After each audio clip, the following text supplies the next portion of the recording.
Chapter 43. Yu Donglai was much quieter when he drove because he didn't hit anyone on the road, but scratched a large piece of the car's paint.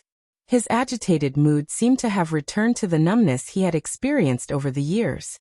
Li Tianlan didn't show anything unusual on the surface, but his mind was in a mess. Even he didn't know what he was thinking about.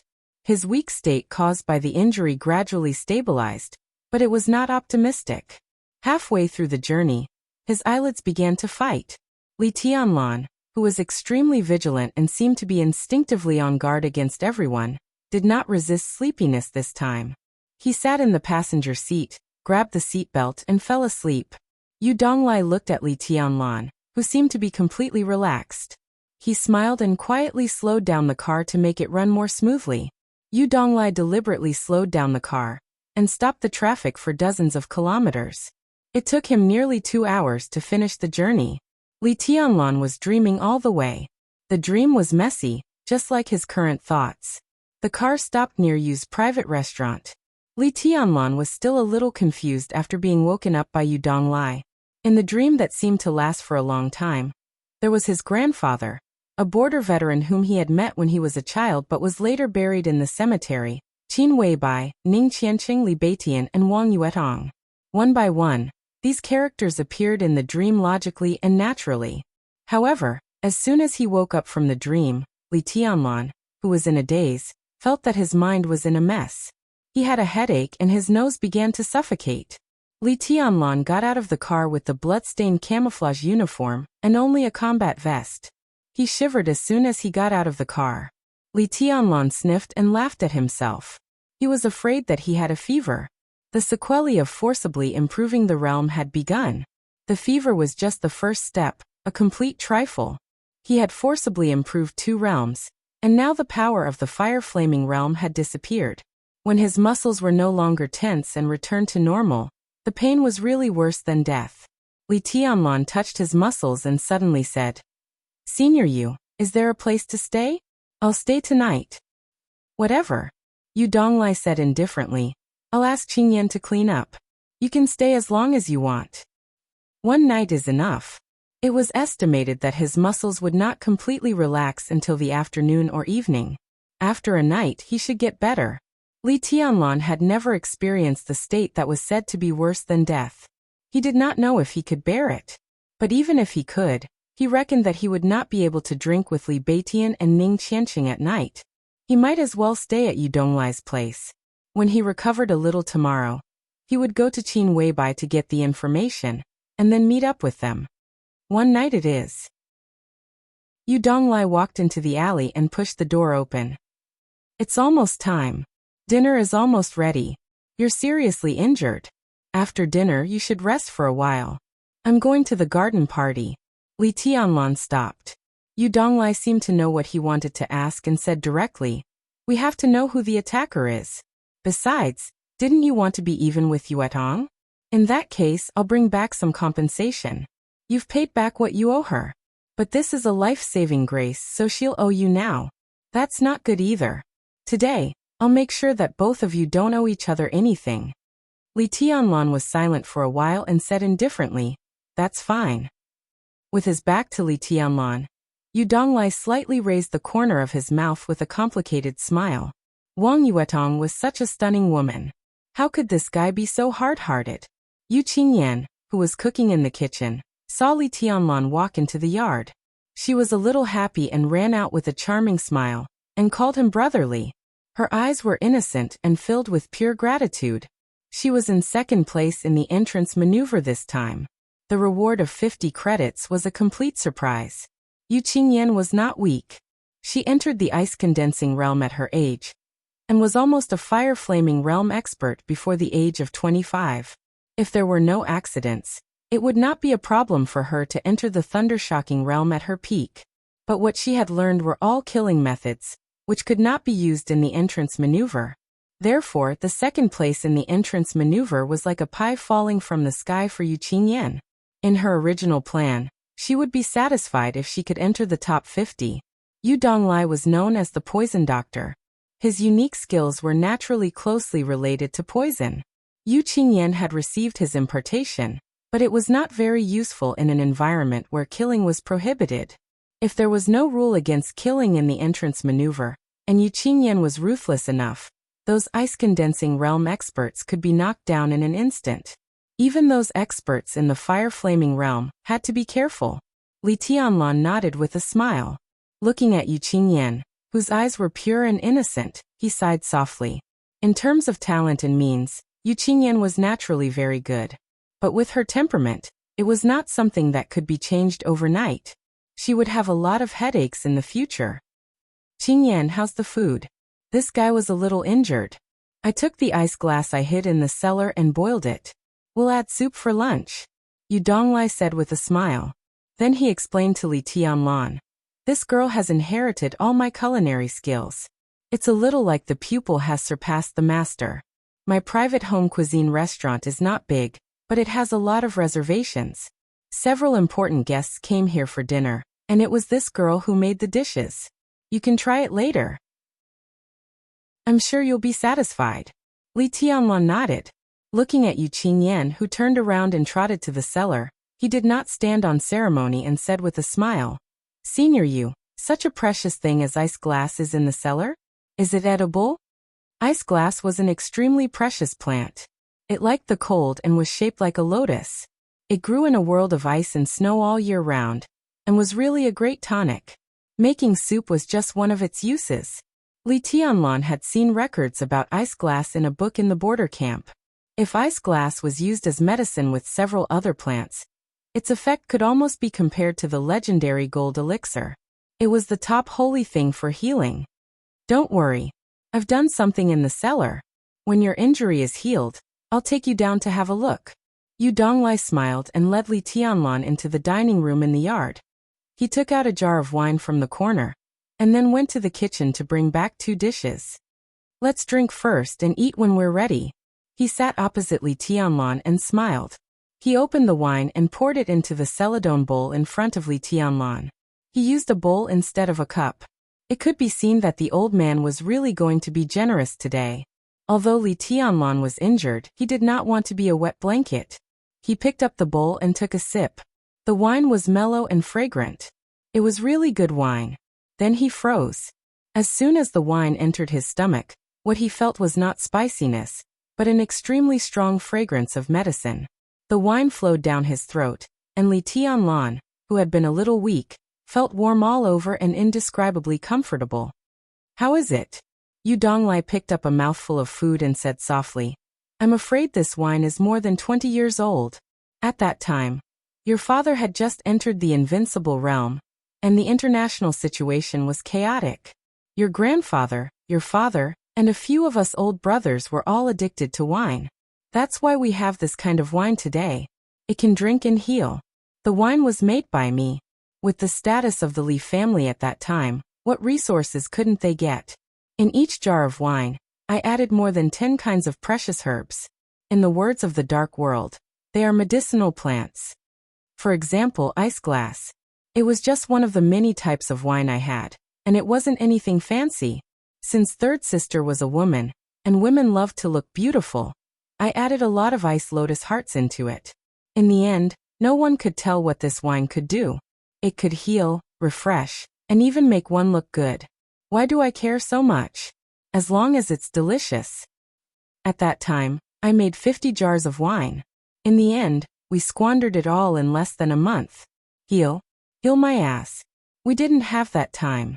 I was stingy at that time and hid 2 jars. I planned to find a chance to take them out to surprise my brothers, but I didn't expect that there would be no chance at all.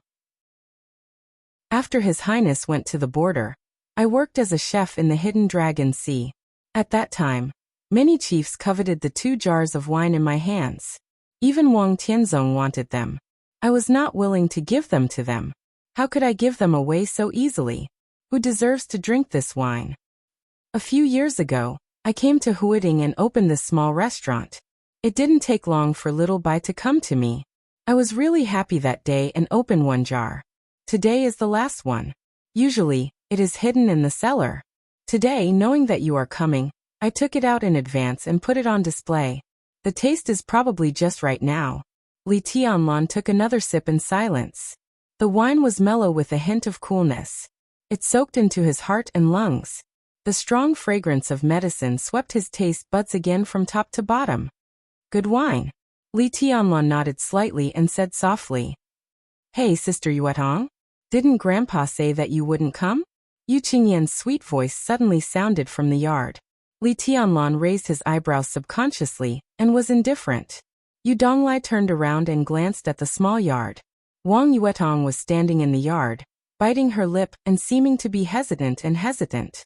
Her aggrieved and worried look was really more beautiful than a flower, which made people feel pity for her. Yu Donglai suddenly smiled and said softly, I said that you are destined to have a peach blossom. Look, the little princess has come to your door. Li Tianlan took a sip of wine and said nothing. Don't be confused. It's not difficult to understand why this little girl has her eyes on you.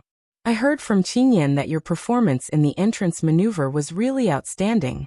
You have the wind and thunder veins and killed the enemy across realms. No matter how prominent Wang Yuetong's identity is, she is still a young girl at the age of love. Even if she doesn't fall in love at first sight, it's not surprising that she can't help but get close to a really outstanding peer. Plus, you saved the damsel in distress today. Why can't she be moved? Wang Yuetong will get married sooner or later. In the whole Zhongzhou state, how many people can match Wang Yuetong's family background? Even if there was, with her father's arrogant personality, he might not be interested. But you are different. As long as you join the Wang family of Beihai, you will be a proper expert of the invincible realm in the future. You and Wang Yuetong will be a good story. Otherwise, no matter how much Wang Tianzong spoils his daughter, when it's time for her to get married, won't she? Under such circumstances, Wang Yuetong can find a man with great potential who sincerely appreciates her. She will never refuse. It's natural that she has her eyes on you. But if it's just like that, then it's nothing. Even if you save her once, she might not be so eager to repay you with her body. At most, she might be a little moved, and then there will be some tentative contact. But you, boy, just saved her life and you want to be even with the Wang family of Beihai. You really want to be even, but what's the difference between this method and loosening the reins? It's so brilliant. You've outsmarted yourself. Not to mention Wang Yuetong.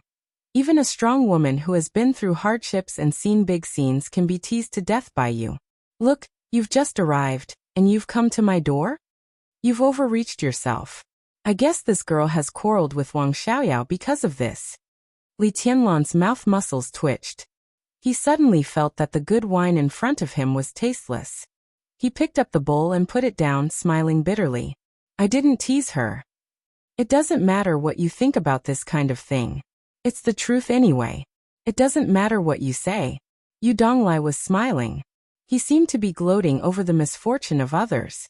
Li Tianlan's expression was stiff and he was lost in thought. In the yard, Wang Yuetong, who had chatted with Yu Qingyan, seemed to have finally plucked up her courage and walked into the restaurant step by step. The sound of high-heeled shoes tapping on the ground was getting closer and closer. Finally, she entered the door. The little princess of the Wang family of Beihai, who had changed her clothes, stood quietly at the door.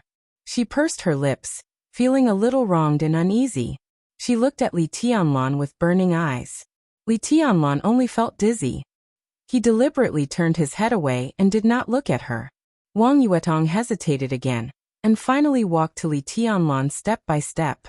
The natural fragrance of a young girl slowly drifted over, and Wang Yuetong's soft and aggrieved voice also rang in Li Tianlan's ears. Senior brother, how's your injury? Li Tianlan had mixed feelings. He wanted to say something, but when he thought of the complicated involvement that might occur in the future, he simply gritted his teeth and hardened his heart. He looked cold and said nothing. Wang Yuetong waited for a while, and did not get an answer. She bit her pink and red lips hard, and tears seemed to be swirling in her eyes. Why did you do this to me? Did I provoke you? Li Tianlan drank up the wine in the bowl, and still kept silent. Such a delicate and stunning beauty looked aggrieved at this time. Yu Donglai could not bear to see such a scene. He coughed dryly. He was thinking of smoothing things over. The sound of high-heeled shoes tapping on the ground outside the door rang again. Everyone looked up at the same time. Yu Donglai's expression was strange. Wang Yuetong slightly opened her small mouth and seemed a little surprised. Li Tianlan suddenly stood up. Surprise and astonishment appeared on his face, and he completely lost his composure. A woman that could not be described with any gorgeous words walked into the yard lightly. She wore a small black suit, a white shirt, trousers, and high-heeled shoes. Her long black and beautiful hair casually fell on her shoulders. She wore no makeup and no decoration, but she was as beautiful as a painting. Her beauty was beyond imagination. Her steps were a little hurried. Bathed in the sunshine outside the window, she stepped over the flowers in the yard and went straight to the dining room. She was so beautiful and peerless. Li Tianlan stared at her blankly, completely dumbfounded. Wang Yuetong bit her lips, feeling more and more aggrieved. She even felt like an ugly duckling standing in front of a swan. And for the first time, she felt a little ashamed. In terms of appearance, she might not lose to this woman who suddenly appeared. But the elegant and quiet calmness and gentleness of this woman were not something that a girl of Wang Yuetong's age could have. This kind of charm was enough to make any man lose himself in an instant. Wang Yuetong knew this woman. Qin Weibai. This was the woman that second uncle yearned for even in his dreams, but was unable to obtain. In the past, Wang Yuetong only envied her unparalleled charm. But at this moment, she had some feelings of jealousy for the first time. Qin Weibai walked into the dining room and looked straight at Li Tianlan, her eyes bright. Wang Yuetong, who was closest to Li Tianlan, took a step back subconsciously. Then she suddenly reacted and flew into a rage. Like a cat whose tail had been stepped on, her little face turned red. Li Tianlan finally came to his senses and stammered. Looking at the dreamy woman in front of him, he did not know what to say. He raised his hand, subconsciously scratched his head and giggled. Chapter 44. He dreamed of her and tossed and turned restlessly. Plus, he was a little hesitant. Li Tianlan undoubtedly had this kind of complicated and simple mentality towards Qin Weibai. Before he met Qin Weibai, he didn't know what love at first sight was. But when he saw her get out of the car at Huading railway station that day, Li Tianlan understood. He told himself at that time that she was the most perfect woman. If there was a fairy who was so beautiful that she seemed to be above the mortal world, it should be her. After a day of contact, they chatted and video chatted thousands of miles away. Qin Weibai asked Li Tianlan if he missed her. How could he not? He thought so much that he almost went berserk, but what else could he do other than think? Could he really have such a woman? Was she really something he could have now? He couldn't be blamed for worrying about personal gains and losses. He was a young man who had almost nothing in the deep mountains and forests. When he met the goddess in his heart, no matter how well the goddess treated him, he couldn't accept it calmly. Being on tenterhooks was the least of his worries.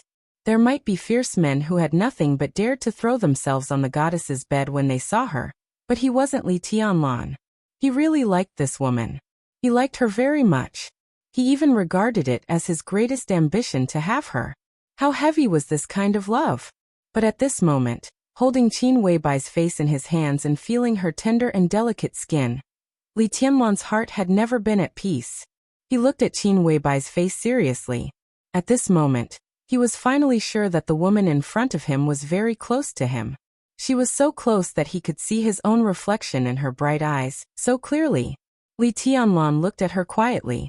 He had 1,000 words in his heart, but he couldn't say them. He was actually obsessed. Ahem. Yu Donglai coughed heavily and interrupted the two people in front of him. Sit down first. Qingyan, it's time to eat, right? Serve the dishes. Boy, drink 3 bowls of wine before you eat. It's good for your injury. As for the rest, you can take it and bring the jar back to me after you finish. Li Tianlan seemed to wake up from a dream and subconsciously let go of her. When his fingers left the soft skin, he suddenly felt a little reluctant. He wanted to touch it again, but he didn't have the cheek to do so. For a moment, he blushed and became more and more embarrassed. Qin Weibai smiled and took the initiative to hold his hand. She said softly, I heard that you were attacked and injured. It's just a small injury. It's not a big deal. Li Tianlan shook his head, his face flushed. Half nervous and half excited, he giggled. Qin Weibai took a deep look at him, and then turned to look at Wang Yuetong, who still had tears in her eyes but had regained her composure. Tianlan got hurt to save you. Her tone was flat, but under her gaze, Wang Yuetong only felt pressure. It was not the sword intent and killing intent in martial arts, but an innate aura, not strong but clear. Yes. Wang Yuetong bit her lip and stared into Qin Weibai's eyes. In order to protect me, senior brother fought to the death and forcibly raised his realm to the fire-flaming realm. He killed several experts in the ice-condensing realm, and 2 in the fire-flaming realm with 3 swords. Wang Yuetong's tone was light, but in Qin Weibai's eyes, it was inevitable that she was sulking and showing off. Do you know how dangerous it is to forcibly raise his realm with his current strength? Qin Weibai gently raised the corner of her mouth into a cold and sharp arc, and the atmosphere of the whole restaurant seemed to become cold in an instant. Wang Yuetong seemed to move a little uneasily.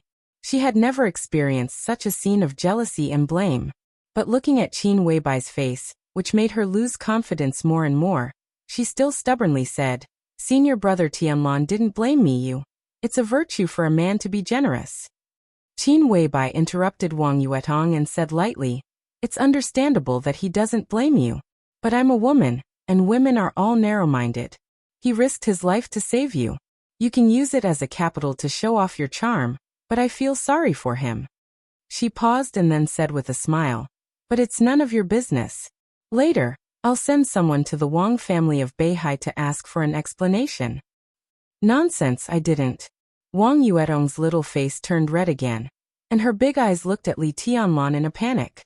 She seemed to be explaining, "I didn't use senior brother Tianlan's risking his life to save me as a capital to show off." She pointed at Qin Weibai in exasperation, her eyes angry. "Oh."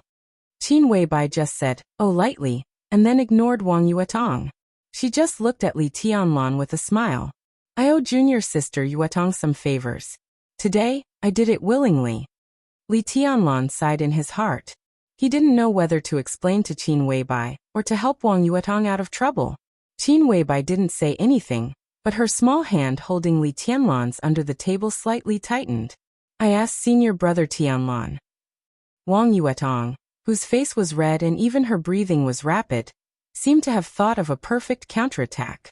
She suddenly said, "He said he didn't have a girlfriend." "Really?"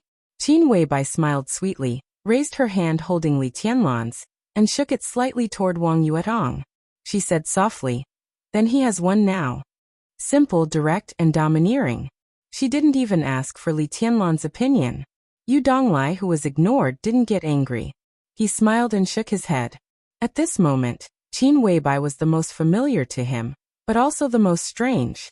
He was familiar because Qin Weibai acted like this most of the time when he saw her. He was strange because he didn't expect this girl to be so sharp even when it came to jealousy. Although Wang Yuetong was inexperienced, she was not a simple character. How many minutes had it been? How many times had she been killed in seconds? The old man quietly raised his eyelids and glanced at Wang Yuetong. He saw that the little princess of the Wang family of Beihai was staring at Li Tianlan and Qin Weibai's hands holding together. Her eyes were complicated and a little sad, but then they became firm again. Yu Donglai silently said in his heart, "I've outsmarted myself." He smiled playfully. It was said that Tianlan was fated to have a peach blossom. It was estimated that there would be a lot of fun around him in the future.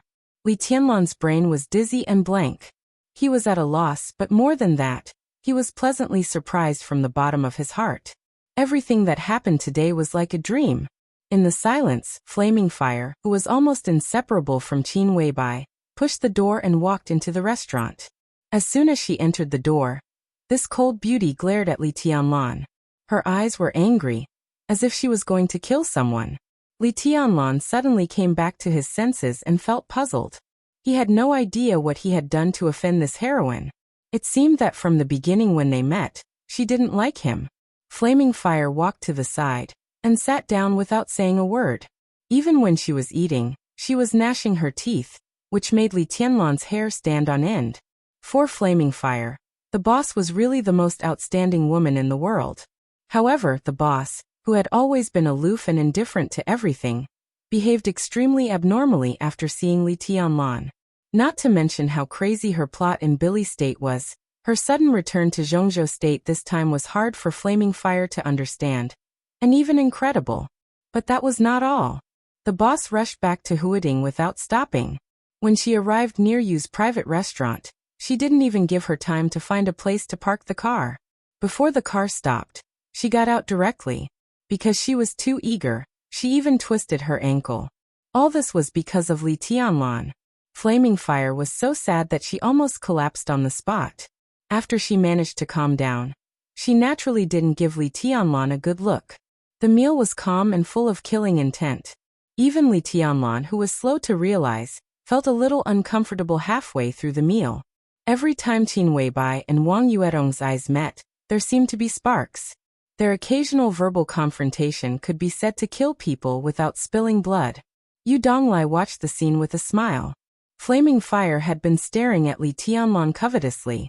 Such a strange atmosphere really made Li Tianlan's balls hurt. He barely ate half full and wanted to slip away. Anyway, he was injured now, so it was not wrong to have a good rest. However, as soon as he stood up, Wang Yuetong suddenly said softly, "Senior brother Tianlan, Beitian and Qianqing have also come out. Shall we have dinner together tonight?" Li Tianlan was injured, so he had decided not to have dinner today. In addition, the dinner was probably the most painful time when his muscles were completely relaxed. He subconsciously wanted to refuse, but when he looked at Wang Yuetong's expectant eyes, he opened his mouth but didn't know how to phrase it. "Tianlan, take me home after dinner, okay? Let's go back and have a rest. You can ask your friends to come home. I'll cook for you." Qin Weibai said softly, "Take me home. Follow me home." The meaning was basically the same, but the charm was completely different. "Okay, go home." Li Tianlan was excited and said without hesitation. Wang Yuetong forced a smile and continued to eat. Qin Weibai. She had heard this name countless times and met her several times before. She had a good relationship with Wang Xiaoyao, so she naturally knew how infatuated her second uncle was with this woman. Even in the previous meetings, Wang Yuetong also regarded Qin Weibai as her future second aunt. In the previous meetings, Wang Yuetong's deepest impression of Qin Weibai was that she was beautiful. She had never seen a woman who was more beautiful than Qin Weibai in her life, and she had praised her second uncle for his good taste. As for other things, there was nothing else. But it was not until today that she completely understood how wrong she was. The identity of the future second aunt had long disappeared. At this time, facing Qin Weibai as a rival in love, Wang Yuetong actually felt a sense of suffocation. What a powerful opponent. Wang Yuetong thought silently. When she lowered her head to eat, her eyes were bright and sparkling, and there was no flinching fighting spirit in her eyes. Yu Donglai's evaluation could be said to be right. This time, it seemed that she had really outsmarted herself. After a lunch that was not a living hell, but definitely not comfortable, Wang Yuetong, who realized that it would be difficult to defeat Qin Weibai today, restrained her mind and stood up to leave. Yu Qingyan and Li Tianlan stood up to see her off. But this time, it was really a pure classmate's farewell. Wang Yuetong bit her lip and glanced at him. She silently walked out of the restaurant and out of the alley. Until her figure got into the car and left, Li Tianlan did not say a word. In the restaurant, after Li Tianlan and the other two left, Yu Donglai, who had been watching for a long time, slightly narrowed his eyes and whispered, "You sent someone to protect that guy?" "It's Horsewoman." Qin Weibai nodded and said in a calm tone. "What a big deal." Yu Donglai smiled slightly and picked up a mouthful of food. "Why do you suddenly want to come back? Things not going well over there?" "Not bad. I just want to come back to see him." When mentioning Li Tianlan, Qin Weibai's eyes were as gentle as water, and there was a kind of heartfelt joy in her tone. Such eyes, such tone. If not for the deep love carved in her bones, there would be absolutely no such feelings. Yu Donglai sighed again, a little baffled, but now he was too lazy to get involved in the young people's love. He would just watch the fun. Flaming Fire. Qin Weibai lowered her head to eat a mouthful of rice and suddenly spoke. "Boss." Flaming Fire subconsciously put down her bowl and chopsticks and listened attentively. Go to the garden party. Qin Weibai's tone was indifferent. Go to Wang Xiaoyao. We can't let Tianlan's injury go like this. He saved Wang Yuedong's life, so we should at least ask them to come up with something really good. Wang Xiaoyao has a medicine, and only one, codenamed Youth. Go and get it. Okay. Flaming Fire nodded expressionlessly, and stood up to leave. Yu Donglai's expression changed dramatically. Codenamed Youth. This kind of medicine, even in the Wang family of Beihai, was the most precious thing. Wang Xiaoyao was known as King Xiaorao of the Wang family of Beihai. Such a person only had one, which showed how amazing this thing was. Flaming Fire walked to the door and suddenly stopped. Youth could be said to be the core treasure of the Wang family of Beihai. Even in the Wang family of Beihai, the stock was extremely limited, so it could be imagined how difficult this trip would be. She turned around, looked at Qin Weibai, and whispered, "Boss, what if Wang Xiaorao doesn't give it to me? Then kill him." Qin Weibai took a sip of ice glass soup.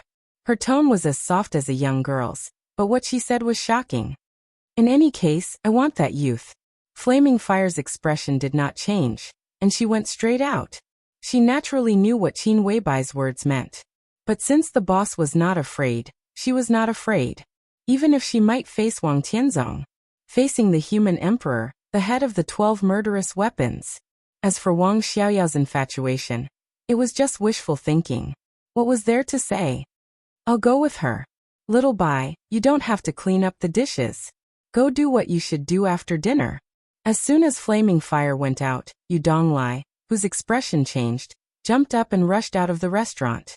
The flowers in the yard were in full bloom, and the sun was just right. Yu Donglai felt a little tired. He looked up at the sun and shook his head slightly. It was said that the people of Samsara Palace were crazy. Chapter 45. Holding Qin Weibai's soft hand, he walked out of the courtyard of Yu's private restaurant. What followed was the most exciting time for Li Tianlan to be alone. The alley was dozens of meters long, and the two walked in silence. Li Tianlan, who usually didn't talk much, opened his mouth several times but didn't know what to say. He could only hold Qin Weibai's hand subconsciously. His palm was sweaty.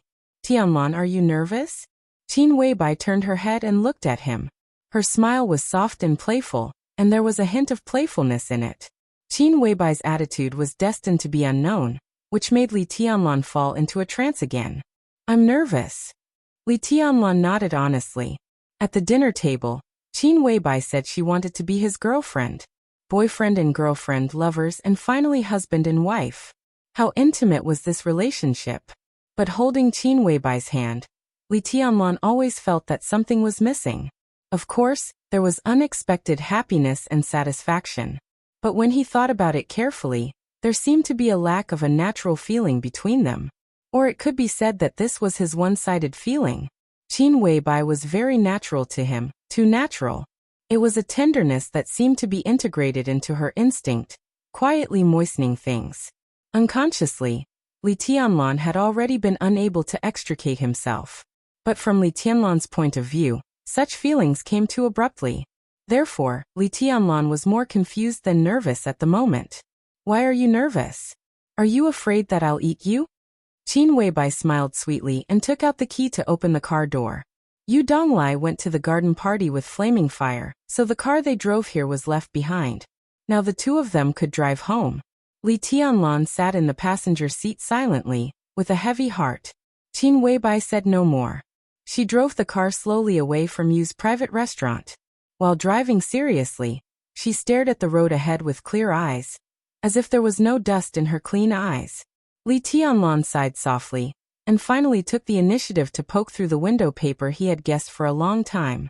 He whispered, "What's the relationship between you and my father?" His father, Li Guangtu, committed treason and died 20 years ago. This year, Qin Weibai was not even 24 years old. In terms of time, it did not match at all. But in Li Tianlan's mind, this was the most likely assumption. If Qin Weibai had some connection with his father, or if she had gotten something from him, she would have taken good care of Li Tianlan, and was even willing to give herself to him. Although it was absurd, at least there was a reason for it. Although this reason was not convincing, In Li Tianlan's opinion, it was also the most likely one. As for the connection between his grandfather and Qin Weibai, it was even more unlikely. For many years, his grandfather had always stayed in Li's village. The number of times he went out was pitifully few. It was impossible for him to trust Qin Weibai's position without reservation. Unless Qin Weibai had some connections with his father, then his grandfather would accept that business card. Your father? While driving, Qin Weibai turned her head and glanced at Li Tianlan. I don't know him, she said softly. What about that business card? Li Tianlan looked at Qin Weibai seriously, and found that she did not seem to be faking it. He felt a headache. But now his feelings for Qin Weibai were almost out of his control. If he did not figure it out, he would not feel at ease in any case. When Grandpa gave me your business card, he said that you can be completely trusted. Li Tianlan said calmly, his eyes soft. At that time, Li Honghe's words sounded simple, but how could Li Tianlan not understand what it meant? When Li Tianlan took the business card and made the call, it was almost equivalent to handing over the safety of himself and the border camp to Qin Weibai. After coming to Huating, Li Tianlan, who had a preliminary understanding of the current general situation, naturally knew how dangerous such a move was. If Qin Weibai had the slightest idea and revealed the news, then not only would Li Tianlan die without a burial place, but also all the people who were still holed up at the border at this time would not have a good end. But even so, Grandpa still casually gave him Qin Weibai's business card. What did it mean? Could it be that Grandpa really had contact with Qin Weibai? Li Tianlan thought quickly. In the year when Li village was far away from the border, Qin Weibai was just a little girl of 3 or 4 years old. Over the years, Grandpa had only left Li village a few times, and each time he left, it was no longer than a month. Under such circumstances, no matter how much contact Grandpa had with Qin Weibai, the time was limited. Why did he trust Qin Weibai so much? You, Li Tianlan opened his mouth, but this time Qin Weibai directly interrupted him and said softly, in the year when you were in the desert, I went to the border, met your grandfather, and then left my business card. That's all. That's all. Li Tianlan's face was full of disbelief. Many things are not as complicated as you think. Don't be angry, I'm telling the truth. Although I don't like your grandfather, I have to say that he is a very wise and courageous old man. He used to be the god of war of Zhongzhou state. Even though he has lived in seclusion for many years, he is still elegant. Qin Weibai slowed down the car and said in a leisurely tone, so don't make wild guesses. I have nothing to do with your father or your grandfather. I went to the border just for you, and it only has something to do with you. Are you satisfied with this answer? Not only was Li Tianlan not satisfied, but he also felt even more puzzled. Only has something to do with me. What kind of relationship is this kind of relationship that we have never met? Is it worth such a beauty to want to throw herself at me? You said you're willing to be my girlfriend. Li Tianlan took a deep breath and calmed himself down. Dealing with beautiful women was never a worry-free thing. Wang Yuetong was like this, and Qin Weibai was even more so. Not only did a few words not clear up his doubts, but they also made him more confused. What's the matter? Yes. Qin Weibai nodded gently, blushing, but her tone became more and more natural. From today on you are my boyfriend, so don't be nervous, okay? No matter how I am outside, in front of you, I am me. If you are nervous in front of me, I will feel like a failure. Li Tianlan looked at Qin Weibai, lost in thought. Qin Weibai deliberately did not look at him, but just whispered. Tianlan, there are some things that I can't tell you now. I don't mean to hide it, but I don't know how to say it. Give me some time. When I'm ready, you will know everything. I have no secrets in front of you. Li Tianlan's eyes softened, and he reached out to hold Qin Weibai's palm on the steering wheel. He smiled and said, do you like me? I more than like you. Qin Weibai's body seemed to be a little weak. She looked at the road ahead and muttered to herself, I more than like you. As the saying goes, love doesn't know where it starts, but it goes deep. Does it describe people like us? Li Tianlan looked at Qin Weibai, who was obviously a little absent-minded, and pretended to be relaxed and made a joke. Qin Weibai did not laugh. Love doesn't know where it starts? Don't know where it starts? She bit her lip, and the corners of her mouth rose subconsciously, but her eyes were a little sad. The car drove into a villa area that could only be regarded as mid-range in Huating. Qin Weibai drove the car into the small courtyard of the villa and parked it. They both got out of the car. Before getting out of the car, Qin Weibai opened the storage box. The storage box was obviously modified and it had a password. Her expression was calm, and she entered a long string of complicated passwords into it. From inside, she took out the blue notebook that Li Tianlan was familiar with, but also strange at the same time. Li Tianlan glanced at it, but did not say anything. After getting out of the car, he took a few steps forward and subconsciously wanted to hold Qin Weibai's small hand. Her hand was as soft and slender as warm jade.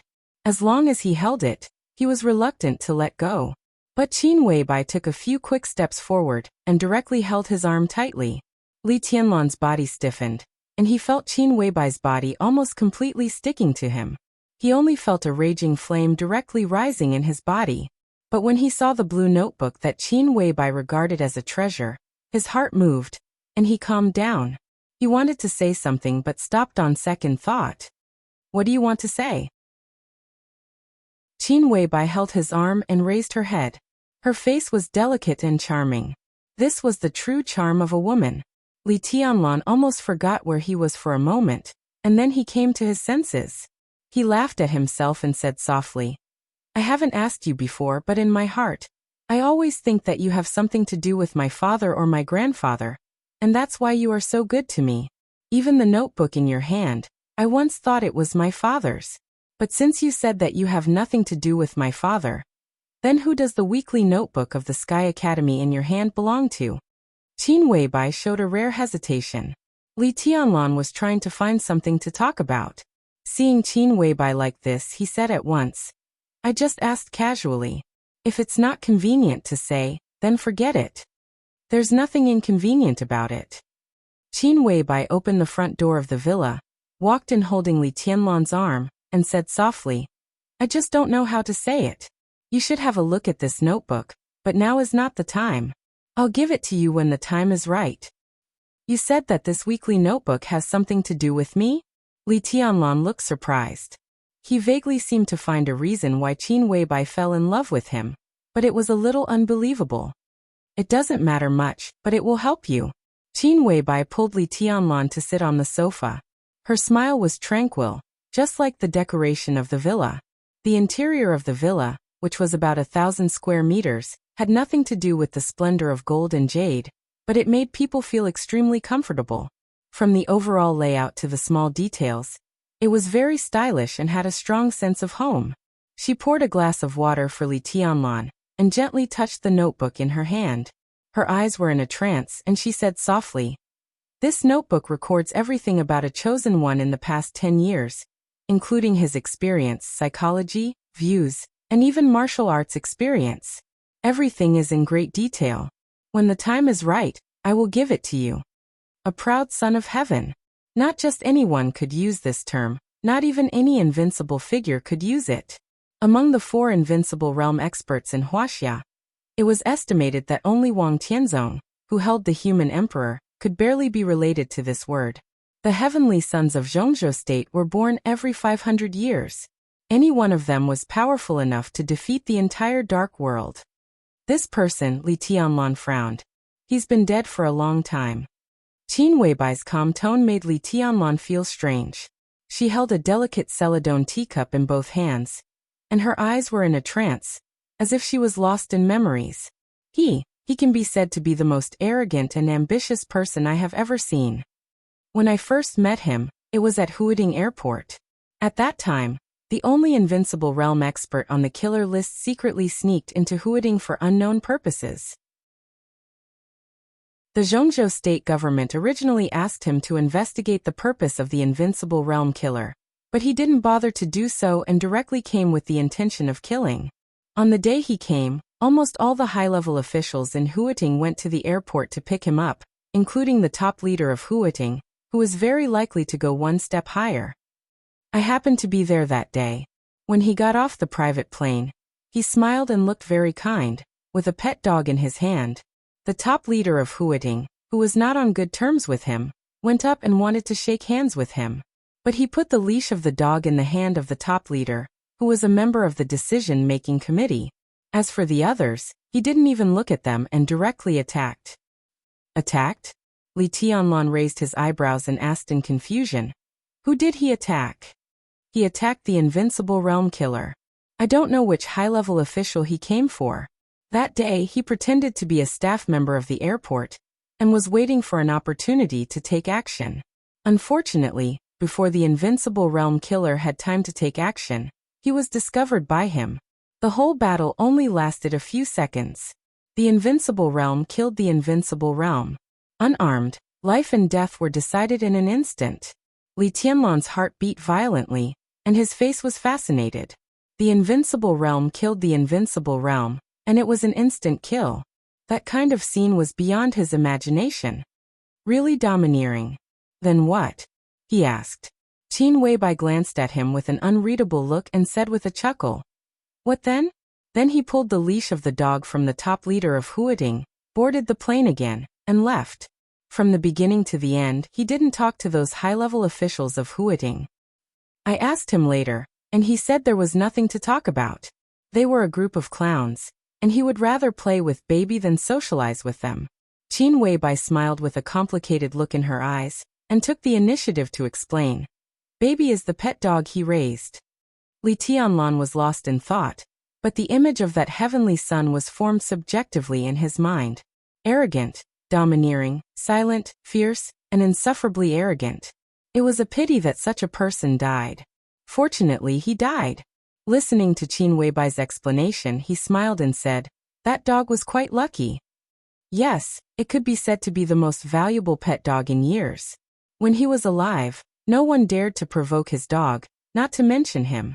At a high-profile private party, it was said that a certain invincible realm figure in Kunlun City accidentally stepped on the dog's tail and refused to apologize. In less than 3 days, he died on the way back to Kunlun City, without a whole body. Qin Weibai held the cup, and her words were calm, but her eyes became more and more dazed.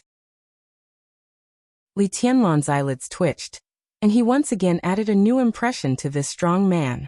Extreme madness.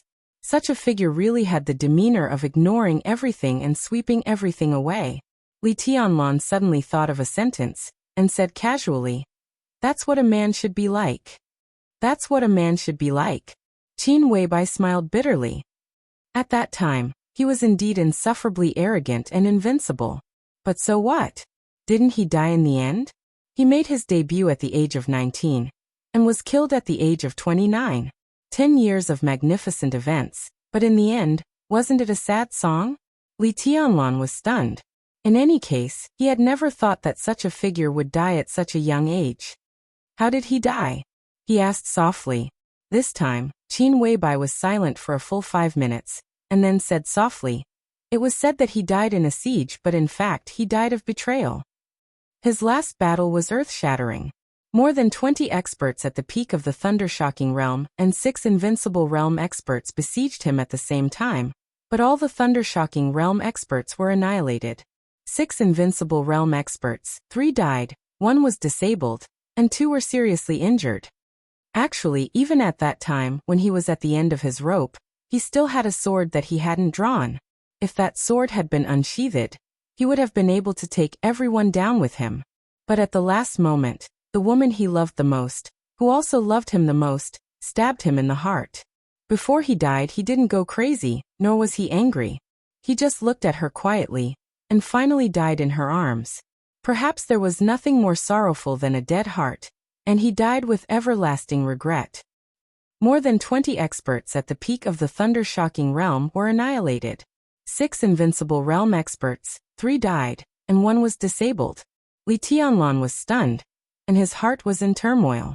With such combat capability, it was absolutely not an exaggeration to call him the heavenly son of the age. It could almost be said that he was invincible in the world. But such an outstanding person, in the end, died in the hands of his beloved woman. Could he really die in peace?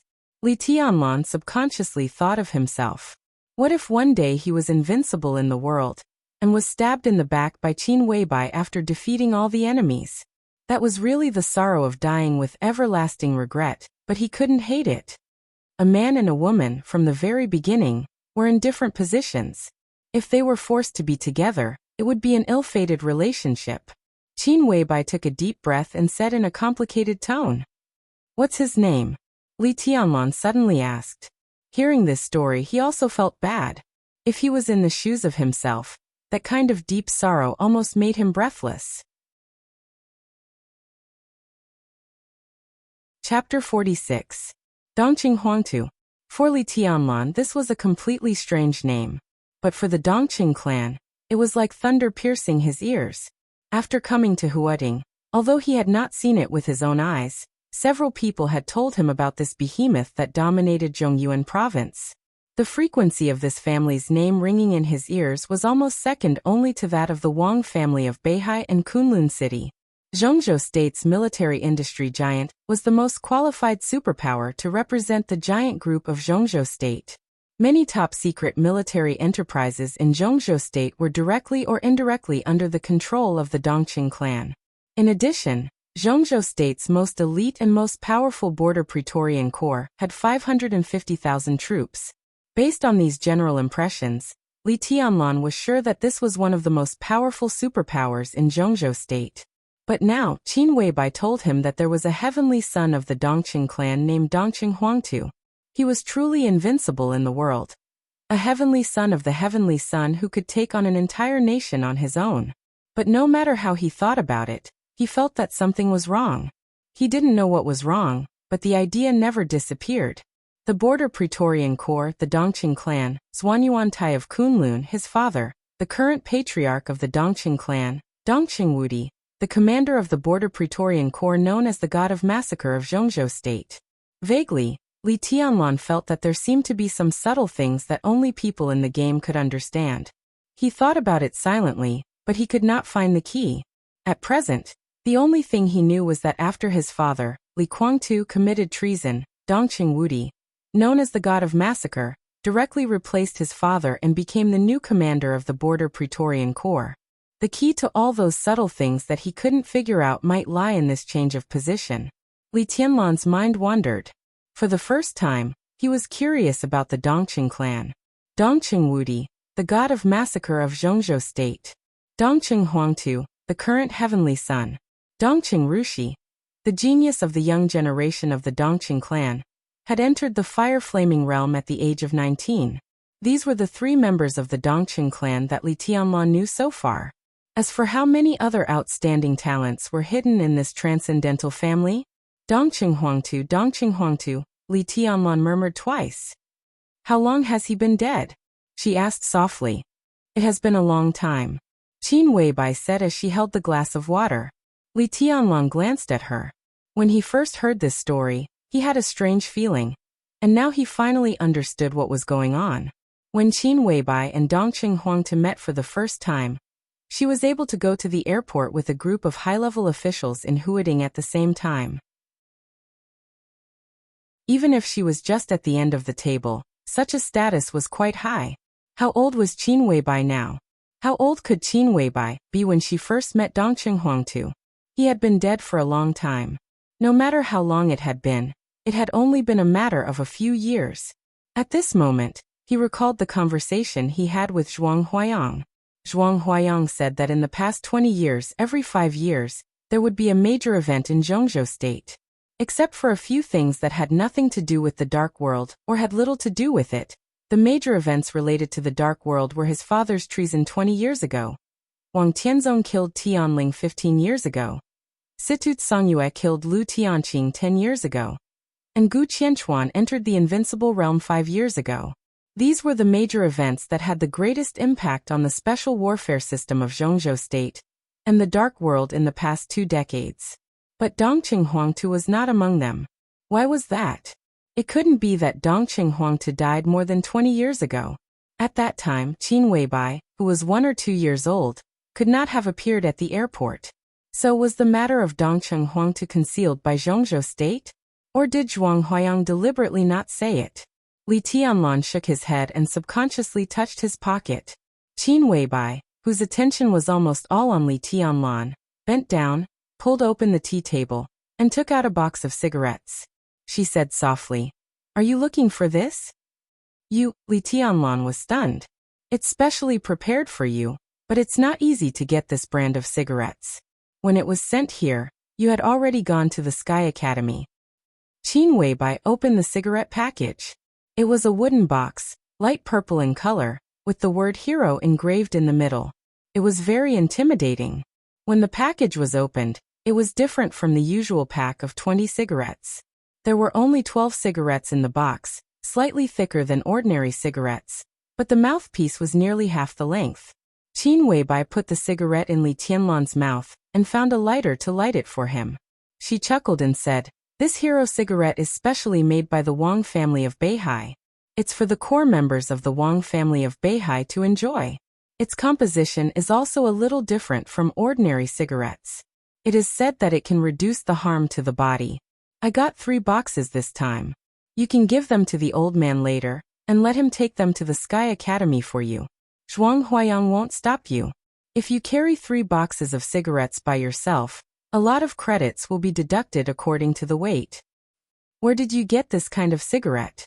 Li Tianlan took a deep breath and asked, pretending to be calm. But Qin Weibai still heard a trace of displeasure in his tone that perhaps even Li Tianlan himself did not notice. She was slightly stunned and then understood. She shook her head and said, "I didn't get it from Wang Xiaoyao. After all, cigarettes are just consumables. The Wang family of Beihai doesn't control them strictly. It's not a big deal to get 3 boxes of hero." Li Tianlan smoked in silence and did not speak. Qin Weibai looked at him quietly for a while, and subconsciously moved closer to Li Tianlan again. She said cautiously, "Are you angry? Wang Xiaoyao and I are not even ordinary friends. Except for the occasional contact in business, I never pay attention to him in private. It's him who keeps pestering me. I'm not angry." Li Tianlan patted Qin Weibai's hand. Looking at her explaining seriously, he felt complicated inside, and there was a kind of complacency that made him a little ashamed. He laughed at himself, grabbed Qin Weibai's hand, and said softly, "When senior you told me that Wang Xiaoyao has been pursuing you these years, I did feel uncomfortable. Of course, I was unhappy, but I was not angry. To be exact, it was because my opponent was too strong. Maybe I felt a little inferior? A woman who the core high level of the Wang family of Beihai has been yearning for day and night for years is by my side. I'm obedient and good, but I always feel insecure. In the end, it's because I'm not promising now. If I enter the invincible realm now, my confidence will naturally come back. It's the same as a young boy and a young, talented billionaire who values a girl at the same time. They are both sincere. How many people will choose the former? It's rare, and I actually met it. I'm narrow-minded. Just now, I was thinking how good it would be if you don't meet Wang Xiaorao in the future. Look, narrow-minded, good for nothing, insecure, selfish. This is me. Don't talk about others looking down on me. Even I look down on myself." Qin Weibai had been watching Li Tianlan softly. After listening to him quietly, she said softly, "I don't like it when you talk about yourself like this." She paused and continued, "No matter how much Wang Xiaorao has, it's the accumulation of the Wang family of Beihai for hundreds of years. Zhuanyuan Tai of Kunlun has made great achievements. Who says you have nothing? You can carry the responsibility on your back and still don't give up. In my opinion, this alone shows that you are more responsible than most men. In my heart, you will be more capable and promising than anyone else in the future." Li Tianlan gritted his teeth and boldly reached out his hand. He gently lifted Qin Weibai's chin and made her look at him. Qin Weibai followed Li Tianlan's hand and raised her face. Her bright and clear eyes were full of trembling obedience and gentleness. Li Tianlan's forced heroism suddenly dissipated, but he didn't show it on the surface. He squinted and smiled. "More promising than Dongqing Huangtu?" Qin Weibai suddenly stood up. Before Li Tianlan could react, she directly sat in Li Tianlan's arms. Li Tianlan subconsciously put his arms around the delicate body sitting on his lap. He only felt that it was really exquisite and fragrant. In a daze, Qin Weibai's firm and serious voice rang out. Of course, you will be more promising than him because you have me by your side. But he has a woman who will stab him when he is in a desperate situation. She obediently lay in Li Tianlan's arms. After a moment of silence, she whispered to herself, "Only in your arms can I feel the most secure." Li Tianlan held Qin Weibai's body tightly.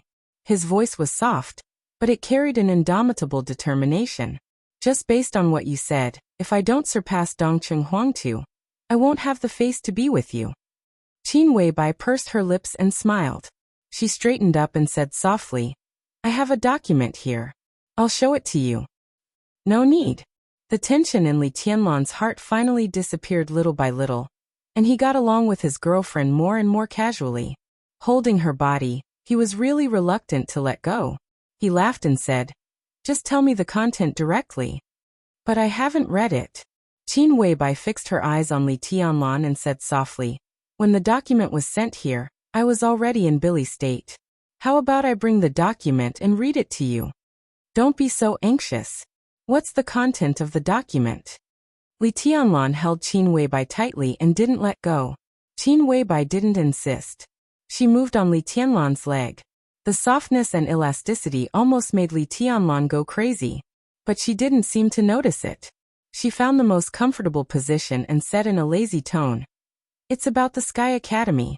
There are some students you need to pay attention to, those you can rope in, those you can't, and their strengths and weaknesses, martial arts inheritance, and standpoints should be recorded.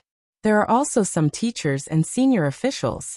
Their respective standpoints, temperament, and so on are almost recorded. But I haven't got any news about the leader of the assassination course group." After the last leader of the assassination course group of the Sky Academy died on a mission, the Enchantress has been acting for this course. But now it's a new session, and it's a very special one.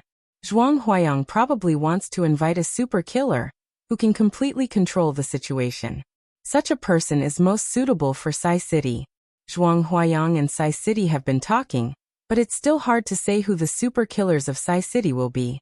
So the information about the leader of the assassination course group was left out. Li Tianlan glanced at Qin Weibai and said softly, "Even so, it's great. For any student of the Sky Academy, this document is the most precious thing. I'll read it carefully. But as for the students, it's not a big deal. After the entrance maneuver, I can basically know the quality of those people. There are masters, but there are not many who can pose a great threat to me and stand against me." When saying this, his eyes were in a trance, and he suddenly thought of Wang Yuetong. If they didn't know each other anything, how would they live in the Sky Academy in the future? "We can't be careless." Qin Weibai shook her head. "This session of the Sky Academy is very special. In terms of the comprehensive strength of the students, it almost far surpasses that of the Deep Sea Academy in Yuzhou. The current situation can only mean that several young masters who are most likely to enter the Sky Academy haven't enrolled yet, but they won't wait too long. It's estimated that they'll be enrolled after this holiday. Although it's against the rules to enroll a little later, the rules are nothing more than human feelings, so it's not a big deal at all. Why is it like this?" Li Tianlan raised his eyebrows, a little surprised. In his impression, the Sky Academy and the Deep Sea Academy were almost equal, but Qin Weibai said that the comprehensive quality of this session of students in the Sky Academy was far better than that of the Deep Sea Academy. Was there any special reason? Because of the current situation in Huating. Qin Weibai furrowed her delicate brows and said softly. The two hugged each other in a very ambiguous posture, but the content of the discussion was extremely serious. There are no wealthy families in Huating. This fat piece of meat has now been targeted by all parties. There are no wealthy families in Huating. Li Tianlan muttered to himself, a little incredulous. Huating was the economic engine of the entire Zhongzhou state, the most developed municipality, and one of the most prosperous international metropolises in the world. How could there be no wealthy families in such a place? It was simply incredible. Although it's a little exaggerated to say so, it's not a big exaggeration. Huating used to be full of wealthy families. A few years ago, it was the strongest fortress and back garden of the Wang family of Beihai. But 5 years ago, The prince group seized the opportunity to break through here. Qin Weibai explained seriously. The loss of Huading can be said to be the worst failure of the Wang family of Beihai in recent years. The prince group took over Huading, and all the major groups in Zhongzhou state began to infiltrate Huading. Until now, the situation in Huading has been extremely chaotic. It's not an exaggeration to say that it's the battlefield of all the major groups. Under such circumstances, the original wealthy families in Huading moved their headquarters to other places to avoid being affected. All of them have moved their headquarters to other places. Those who remain are basically local forces that are not weak, but can hardly make it big. There are only a few that can really be called a powerful family in Zhongzhou state. Therefore, for you and all the other ambitious people, Huading can be said to be the best place with the best environment right now. The situation is chaotic and muddy, but the pressure from above is not great. With all the major groups guarding against each other, Huading can be said to be a crisis at every step, but also an opportunity at every step. With such a good opportunity, who doesn't want to come to Huading to take a gamble? This is the real foundation of an emperor. Whoever can take advantage of the situation in Huading and succeed with a small effort will become the top big shot in Zhongzhou state. In this way, not only do all the major groups send young talents to Huading, but also some hidden experts can't sit still. This year in the Sky Academy is destined to be a turbulent time with crouching tigers and hidden dragons. You must pay attention to it. Qin Weibai explained patiently and exhorted him. Li Tianlan nodded silently, looking calm. In the information I collected, there are detailed records of several young experts who may enter the school late. Do you want to take a look now? Qin Weibai suddenly asked. Li Tianlan subconsciously tightened his arms around her body and shook his head without hesitation. No hurry, I won't take a look. Qin Weibai giggled in Li Tianlan's arms, but her hands around his neck tightened. Tianlan. Qin Weibai called him again, her voice sweet and sweet. Li Tianlan responded, narrowing his eyes with a look of enjoyment. I have a way to let you no longer feel inferior when facing people like Wang Xiaoyao. And you can even despise them. Do you want to know? Qin Weibai bit Li Tianlan's ear and whispered.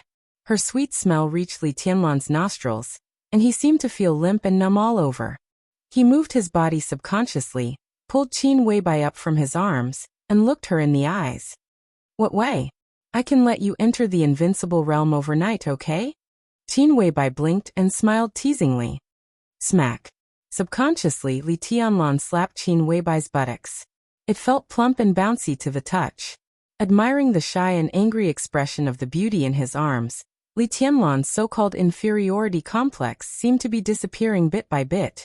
He reached out and slapped her again. Smiling, he said, seriously. You're not serious.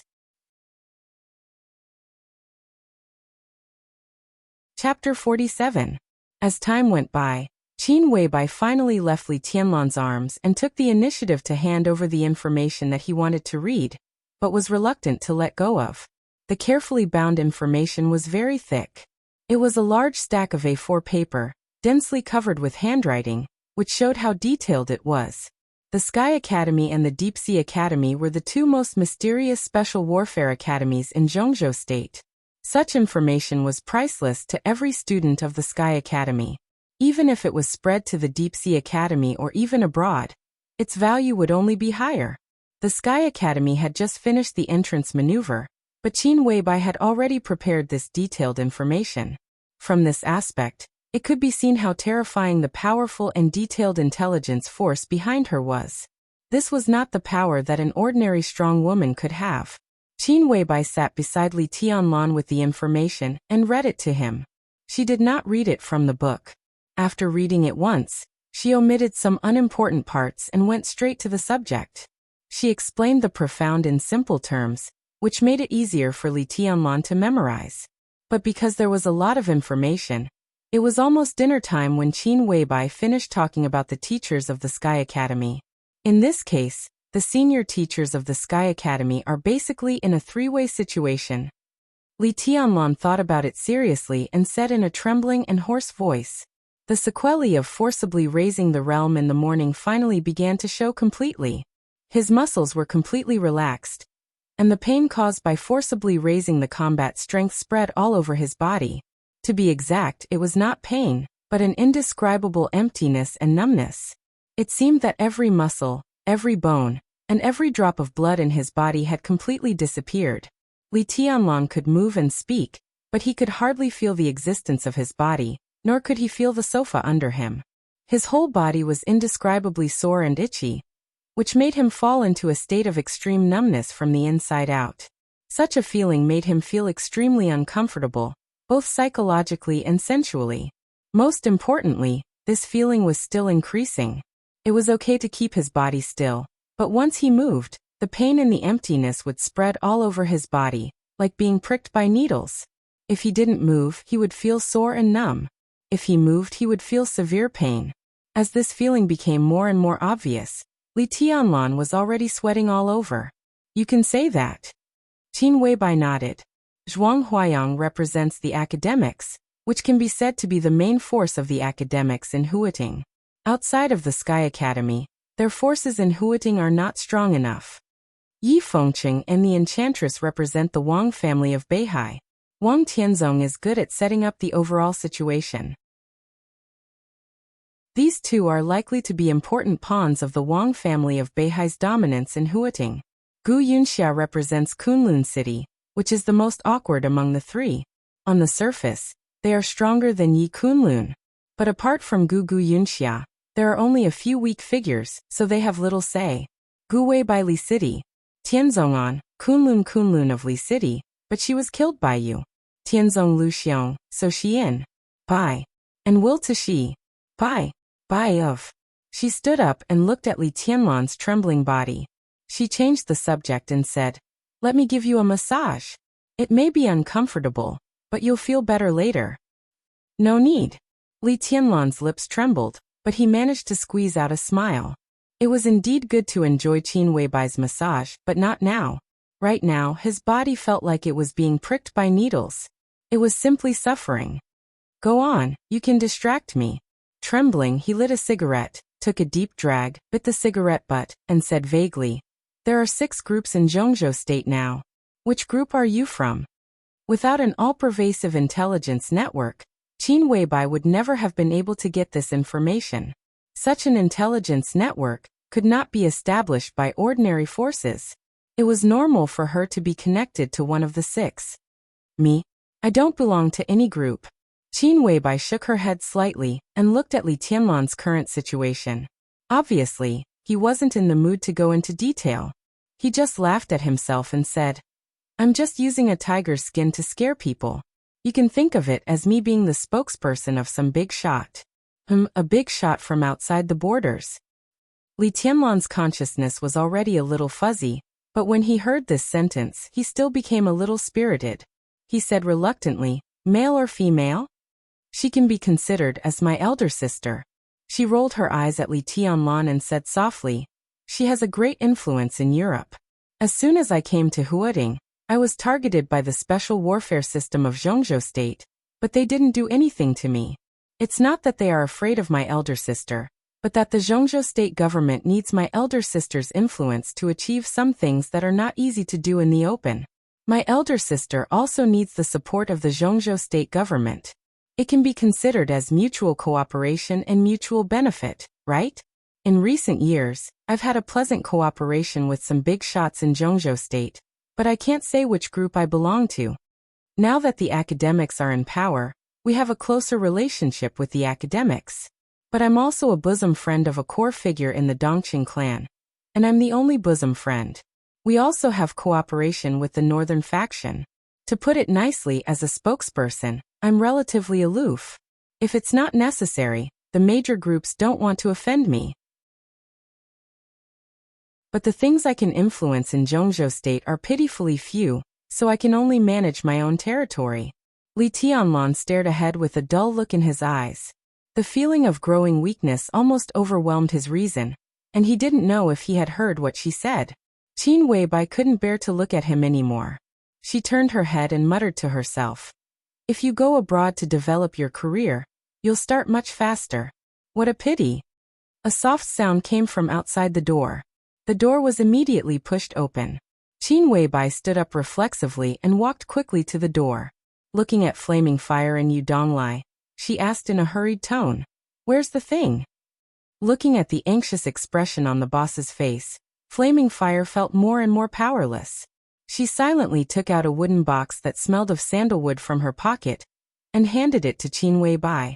Qin Weibai quickly took it and turned to Li Tianlan without hesitation.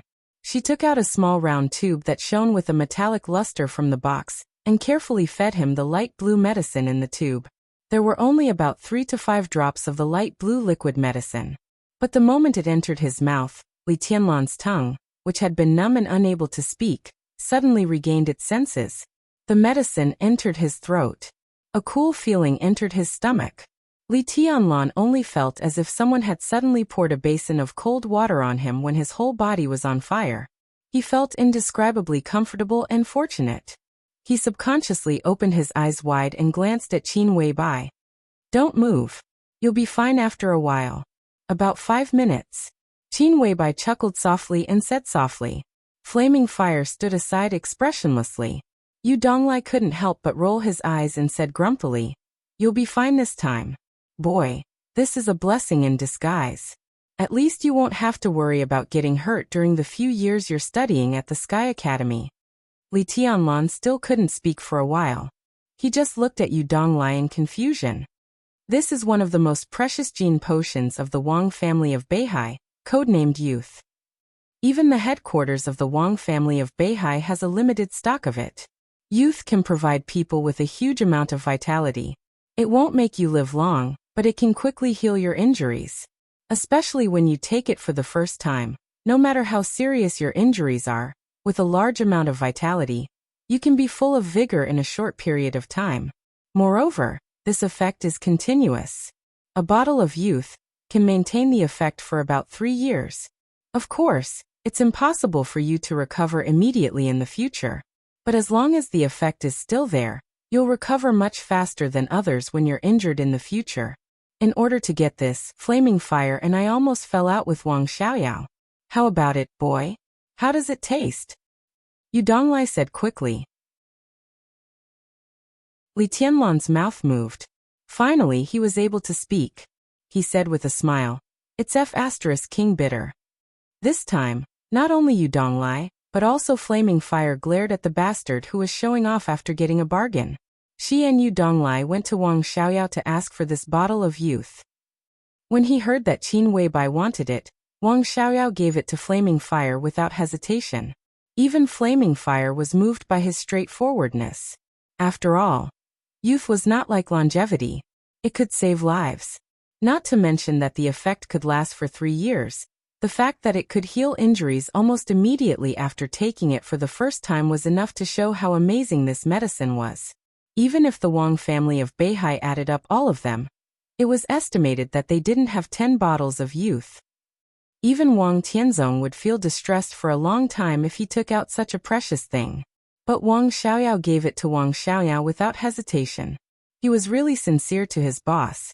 However, this Wang Xiaoyao of the Wang family of Beihai was also extremely stingy. When he heard that Qin Weibai wanted to give it to Li Tianlan, his eyes turned red and he regretted it on the spot. Flaming fire almost fought with Wang Xiaoyao at the garden party. Fortunately, Yu Donglai mediated between them. Later, Xian Xuanzi, a Taoist master who was a guest at the garden party, also said a few words. Then she was allowed to take back the bottle of Youth. But this bastard actually said that it was bitter.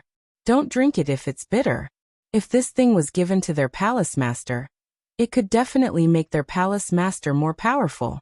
Even in the face of an invincible realm expert with 12 murderous weapons, he would not be afraid. Wang Xiaoyao was right. It was a great waste to give this precious thing to Li Tianlan. Only the boss would indulge him like this. Flaming Fire took a deep breath, her face full of resentment. Well, I see that this guy is fine. I should go back. Yu Donglai glanced at Li Tianlan and suddenly said, "Leave after dinner." Qin Weibai stood up and said, "I'm going to cook. The old man can help." She glanced at Li Tianlan and said softly, "Do you want your friend to come over? My cooking skills are no worse than the old man's." "No need." Another day. Li Tianlan smiled and said softly. With a girlfriend like Qin Weibai, he really couldn't wait to show off. But now he really didn't have the capital to do so. If he called Ning Qianqing and Li Beitian over, they might even mistake him for living off a woman. Even if he wanted to call them over, he didn't have the confidence to do so. Qin Weibai looked at him deeply, nodded, and walked to the kitchen. The dinner was not too sumptuous. Qin Weibai and Yu Donglai made a few home-cooked dishes and boiled a pot of congee with pork and century eggs, which had a special taste. The effect of youth against the natural order had already come into play before dinner. The pain caused by Li Tianlan forcibly raising his realm had disappeared. Even the injuries left by the entrance maneuver seemed to have completely disappeared. With a great appetite, he sat at the dining table and looked at Qin Weibai from time to time. He really experienced what it meant to be a feast for the eyes. He finished nearly half of the large pot of congee with pork and century eggs by himself. After dinner, Qin Weibai ordered flaming fire to send Yu Donglai. The old man looked at Li Tianlan playfully and did not refuse. He walked out of the villa with flaming fire. Outside the window, it was already night. At the dining table, Qin Weibai elegantly finished the last mouthful of congee and put down the bowl and chopsticks. Li Tianlan instinctively wanted to clear the table. He had done this kind of thing countless times in Li's village, and had long been used to it. "I'm here. The kitchen is not a place for men." Qin Weibai stopped Li Tianlan. Her voice was soft and insistent. "You," Li Tianlan stuttered for a long time before he finally said. "You've worked hard. I'm very happy that you've eaten my cooking," Qin Weibai said in a light tone. Then she got up and began to clear the dishes. Li Tianlan silently walked back to the living room. He took out a cigarette and lit it. Listening to the sounds coming from the kitchen, he could not tell what he was feeling. The cigarette was almost finished. Qin Weibai came to the living room after washing the dishes. Looking at Li Tianlan sitting in the dark, she turned on the light and said softly, "Do you want to watch TV for a while? I'll continue to read the materials." Li Tianlan smiled and said. Perhaps it was because there was no electricity at the border. Li Tianlan was not very interested in all kinds of electrical appliances. Qin Weibai nodded casually and said casually, "I'm going to take a shower. Cooking will smell good. When I come out, I'll continue to read to you." Take a shower. Li Tianlan's heart jumped slightly. He swallowed subconsciously, nodded calmly, and picked up the materials next to him.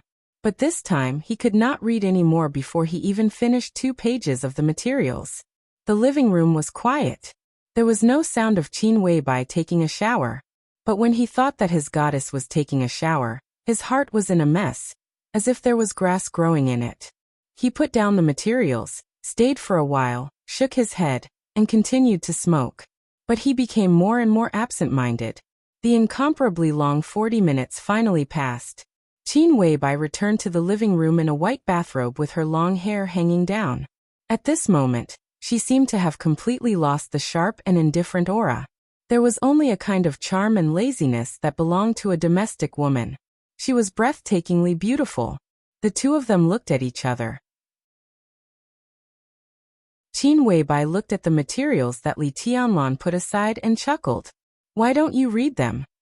"I can't read them anymore." Li Tianlan was frank and said with a wry smile. "What do you think I think?" Qin Weibai blinked. Her big watery eyes were indescribably seductive, almost drawing out Li Tianlan's soul. A man and a woman alone. Li Tianlan swallowed with difficulty and turned his head to one side. "Do you still feel inferior?" Qin Weibai came to Li Tianlan and asked softly. "I don't know." Li Tianlan shook his head and answered honestly. He was really a little confused. He did not know whether it was because he felt too inferior, or because Qin Weibai's extreme charm brought him too much pressure. "I really have a way to solve your problem now." Qin Weibai stood in front of Li Tianlan and said softly. "What way?" Li Tianlan raised his head subconsciously and saw that Qin Weibai, who was standing in front of him, had long been blushing. Qin Weibai did not speak. She just moved forward again, reached out her hand, and gently but firmly pushed Li Tianlan onto the sofa. A trace of rich and natural body fragrance floated into Li Tianlan's nostrils. He looked dull. Qin Weibai turned off the light. Vaguely, the white bathrobe seemed to be slipping gently. Qin Weibai crawled over and hugged Li Tianlan tightly. In the darkness, the two of them looked at each other again. Qin Weibai's breathing was rapid, and her eyes were shining. Her sweet voice, which was close to a whisper, rang in Li Tianlan's ears. It trembled slightly, like the sound of nature. The woman that Wang Xiaoyao has pursued for several years without getting a response. You only met her twice, and then you slept with her. Fool, what else do you have to feel inferior about?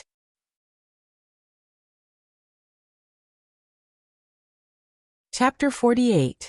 When Li Tianlan regained consciousness, he only felt that his mouth and nose were full of natural, intoxicating and familiar fragrance.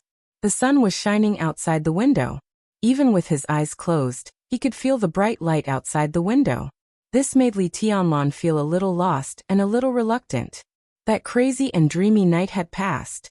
At this moment, it was already a new day. Li Tianlan quietly took a deep breath and opened his eyes directly, just in time to see a pair of bright eyes that were also quietly looking at him. This was the most beautiful pair of eyes Li Tianlan had ever seen. There was a hint of coldness in the brightness and softness, but there was no sharpness in them. It was said that the eyes were the window to the soul. Looking through this window, Li Tianlan could only see a kind of strong persistence and deep affection. This was his woman. Li Tianlan told himself silently, and then said with a smile, "Morning. It's almost 10 o'clock. It's getting late." Qin Weibai lay beside Li Tianlan and chuckled. The thin cashmere quilt covered the curve of her body, and only a part of her snow-white shoulder was exposed in the air, which was very attractive. Li Tianlan directly reached out and held her in his arms. The two bodies were close together. He gently kissed Qin Weibai's ear, and then sighed and whispered, "When I woke up just now, I didn't dare to open my eyes. I even thought that last night was just a wet dream, and when I woke up, there would be nothing left." In fact, it was not only last night. Even now, he felt that everything was so beautiful that it was almost unreal. Qin Weibai's wildness, Qin Weibai's obedience, Qin Weibai's lovable charm, and Qin Weibai's unwillingness to resist. The scenes of last night kept replaying in his mind, and finally, the image of Qin Weibai holding him tightly and crying silently was fixed. Last night, Li Tianlan was extremely satisfied both physically and mentally. But what impressed him most was that when they went from the living room to the bedroom, Qin Weibai, who endured his attack, insisted on looking at him with tears in her eyes. She looked a little wronged, but also a little relieved. At that time, Qin Weibai was delicate and lovely. At that time, Li Tianlan was as crazy as a beast.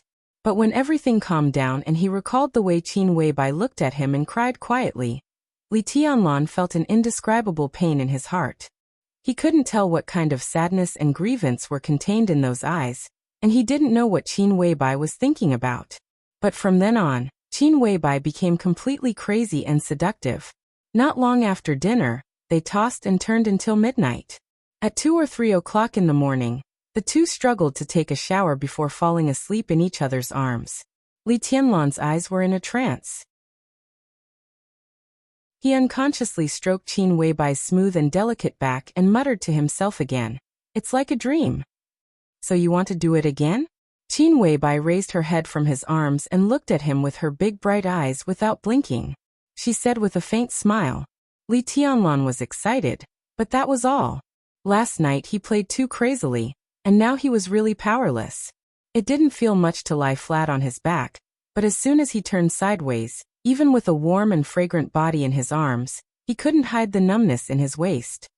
"Forget it. Let's rest first. Another day." Li Tianlan shook his head. As soon as he finished speaking, he felt that the words "another day" were really exquisite. He laughed, let go of Qin Weibai, and sat up on the bed.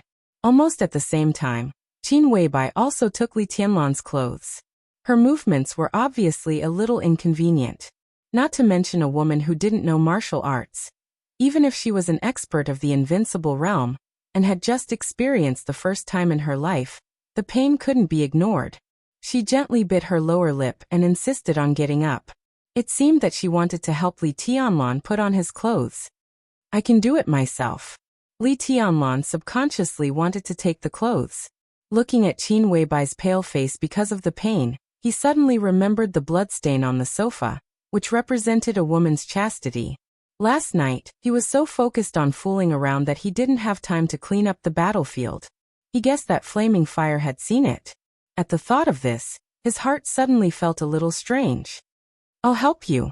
Qin Weibai clenched the clothes in her hand and gently shook her head, but her attitude was extremely firm. "I think this is also what a wife should do. Camouflage clothes are relatively easy. If you wear a suit in the future, I'll help you wear a tie every day, okay?" Li Tianlan nodded with a dull look on his face. Looking at Qin Weibai, who got out of the quilt to help him put on his clothes, he understood for the first time what it meant to have a room full of spring. Qin Weibai, who gently helped Li Tianlan put on his clothes, also blushed.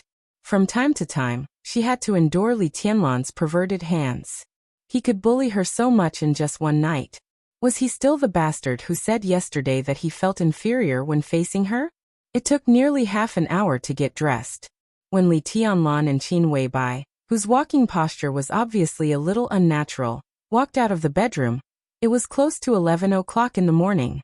Flaming Fire was sitting in the living room, looking through some documents. When she saw Li Tianlan and Qin Weibai coming out one after another, her expression changed.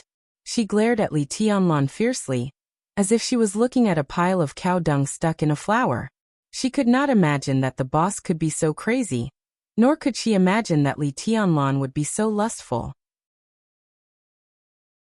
She had only gone to send you Donglai, and it had only been 2 hours. When she came back, this bastard had actually eaten up the boss, and so thoroughly. She naturally knew what the bloodstain on the sofa meant. Even if she did not know, the noise they made last night was not small. Flaming Fire's room was next to Qin Weibai's. As long as one was not deaf, they could know what happened in the master bedroom last night. Noticing Flaming Fire's murderous look, Li Tianlan smiled and was not angry.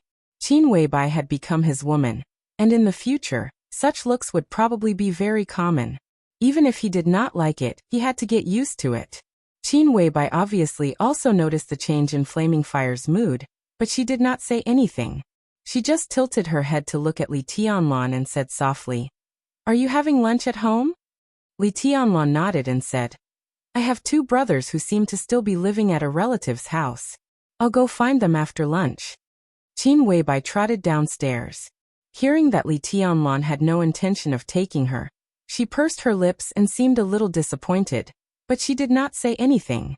She just nodded meekly and said to Flaming Fire, who had already gotten up from the sofa, "I'm a little unwell today.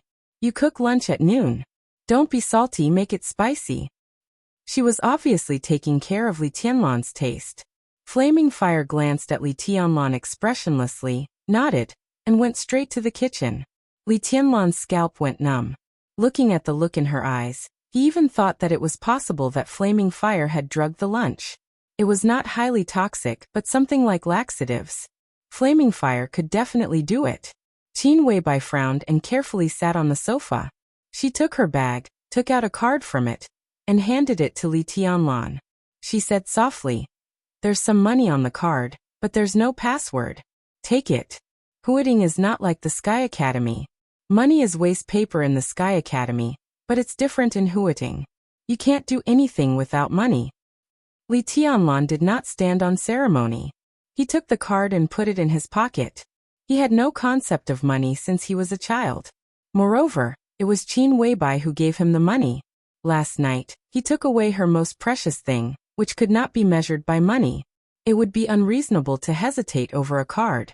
This is a really strange feeling. Li Tianlan smiled and said casually, "I'm yours. What I have is naturally also yours. What's so strange about it?"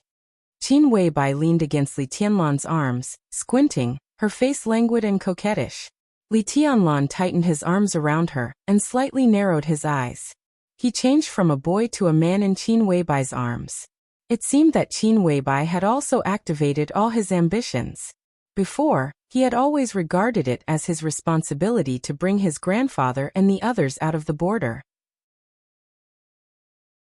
However, in less than half a month since he came to Huiting, he had learned about the general trend of Zhongzhou state. experienced the domineering nature of the Wang family of Beihai and Kunlun City, and felt Qin Weibai's gentleness.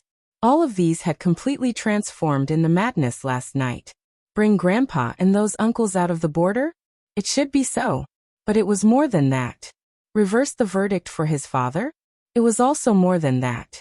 Holding Qin Weibai in his arms, Li Tianlan had an unprecedented desire to be strong and to have power. This desire was so strong that it was like weeds growing in his heart. The wind was blowing. The whole grassland was shaking violently. Li Tianlan's heart was burning, but his eyes were getting quieter. Time passed in silence. It was not until flaming fire called them to eat that Li Tianlan suddenly came to his senses. He lowered his head. Qin Weibai, who had been silent for a long time, did not fall asleep. She just quietly leaned against Li Tianlan's arms and looked at him without blinking. Her eyes were as gentle as water. "I'll carry you over." Li Tianlan took the initiative to speak. Qin Weibai nodded obediently and reached out to put her arms around his neck. Flaming fire was efficient in cooking, but the taste of the food made Li Tianlan want to cry. He did not know if her cooking skills were really not that good, or if she had deliberately misheard Qin Weibai's words, but the 6 dishes for lunch were all too salty. As for chili, Li Tianlan did not see any at all. Qin Weibai tasted the dishes, looked at flaming fire, and continued to eat. But the frequency at which she picked up food was much slower. Li Tianlan could not stand the salty feeling that made his lips numb.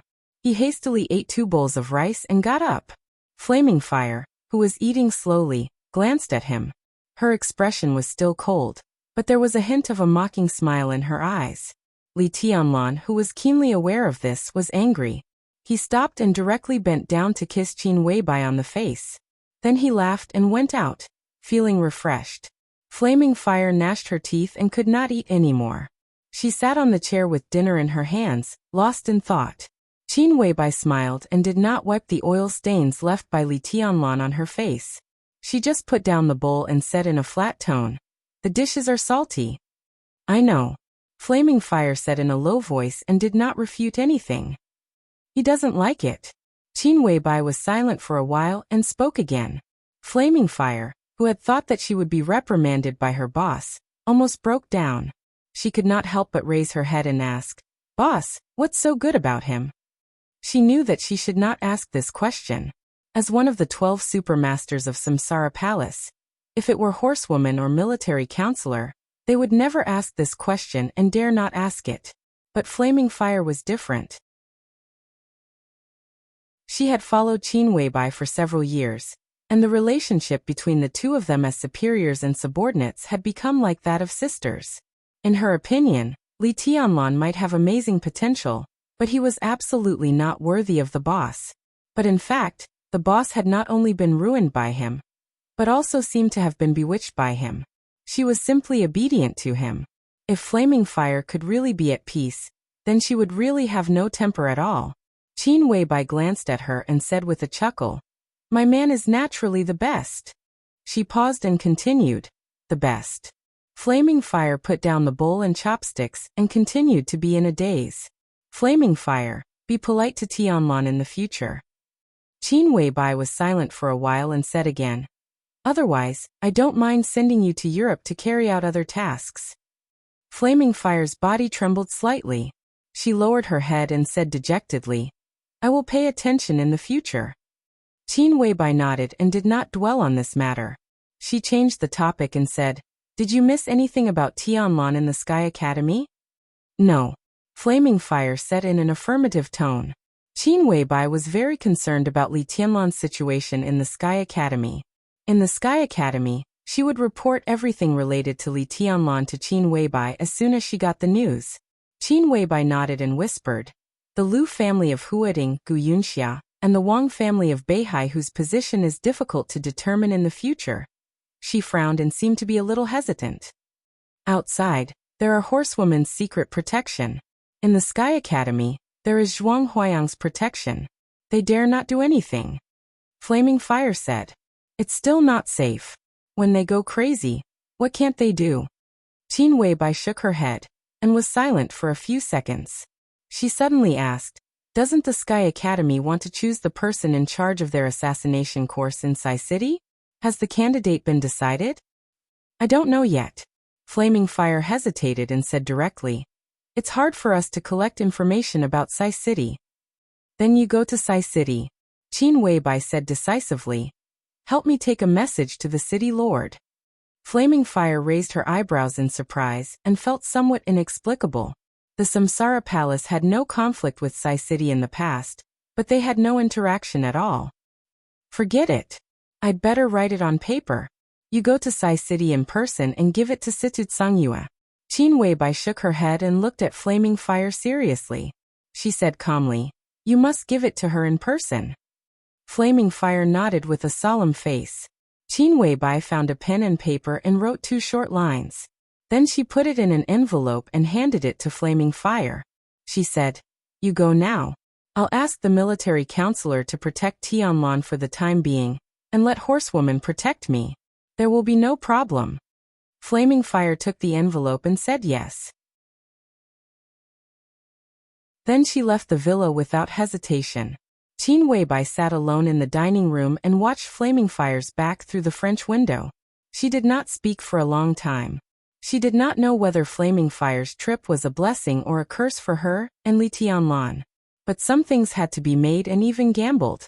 It could be foreseen that whether Flaming Fire's trip succeeded or not, there would be another force in the Sky Academy in the future. A force that belonged to Sai City outside the control of the Wang family of Beihai, Kunlun City, and the academics. This influence would be extremely huge, both in the future and in the present. Outside the window, the sun was shining, birds were singing, and flowers were fragrant.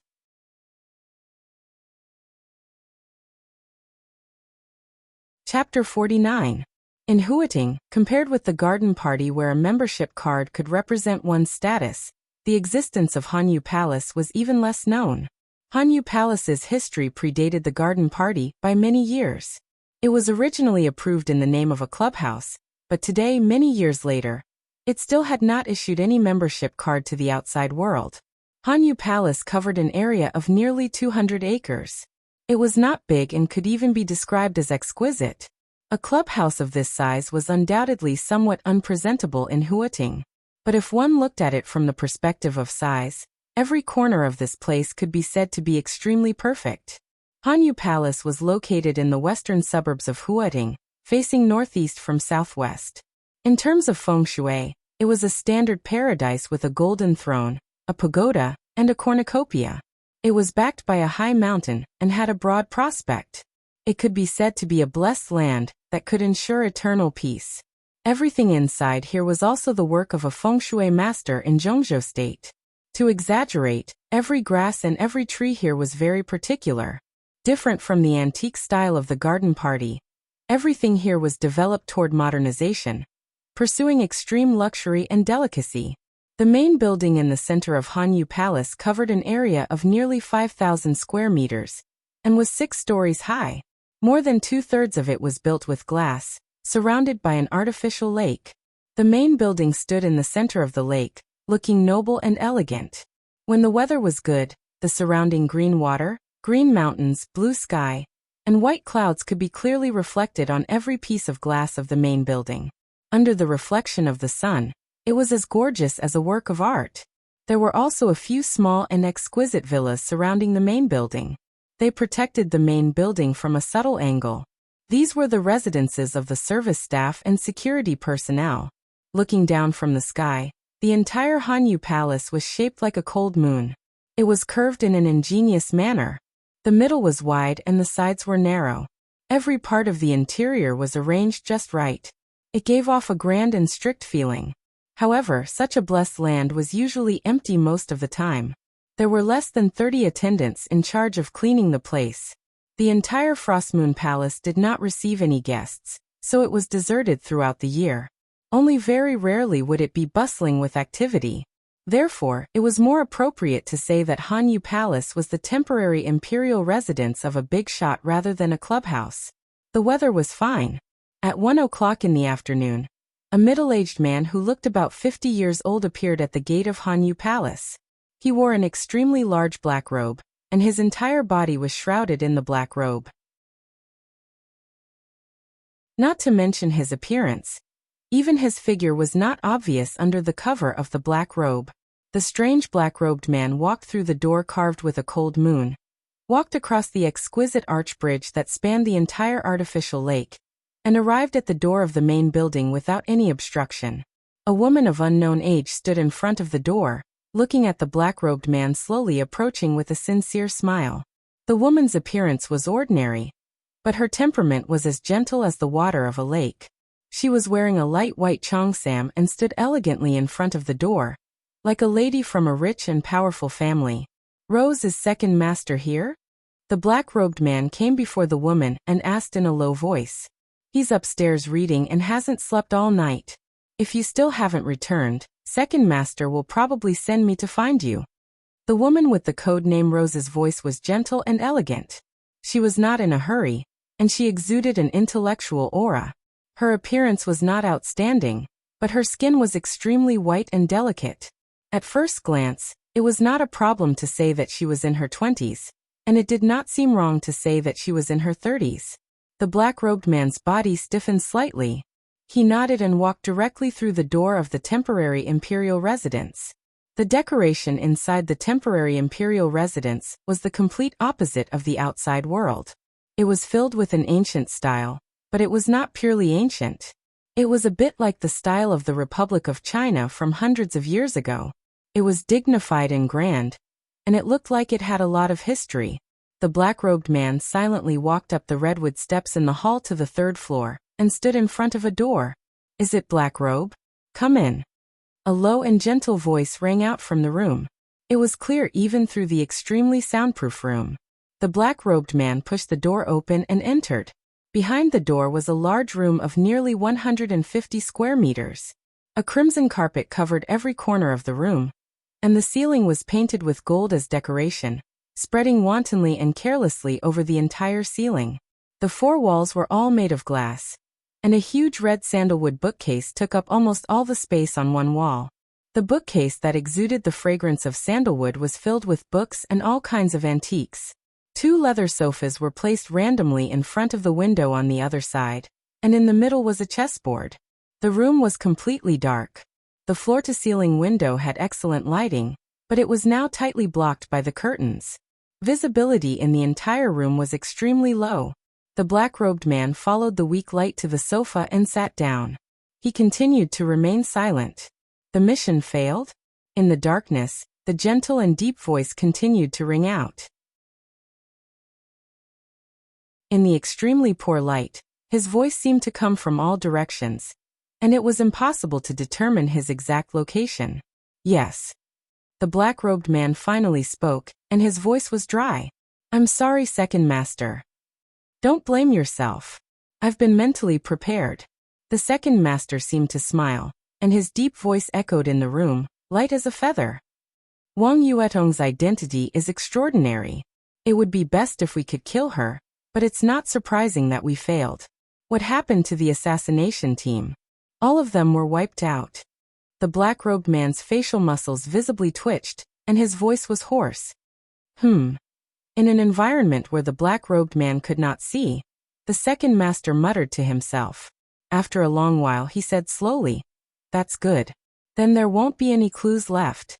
He was silent again for a while, and suddenly asked, "Who was the bodyguard of Wang Yuetong?" "It was the enchantress." The black-robed man's voice was cold and gloomy. But the enchantress did not show up.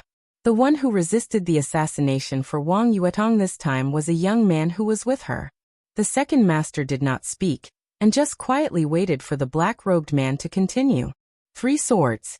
The black-robed man's voice suddenly became agitated. His voice trembled slightly, with indescribable hatred.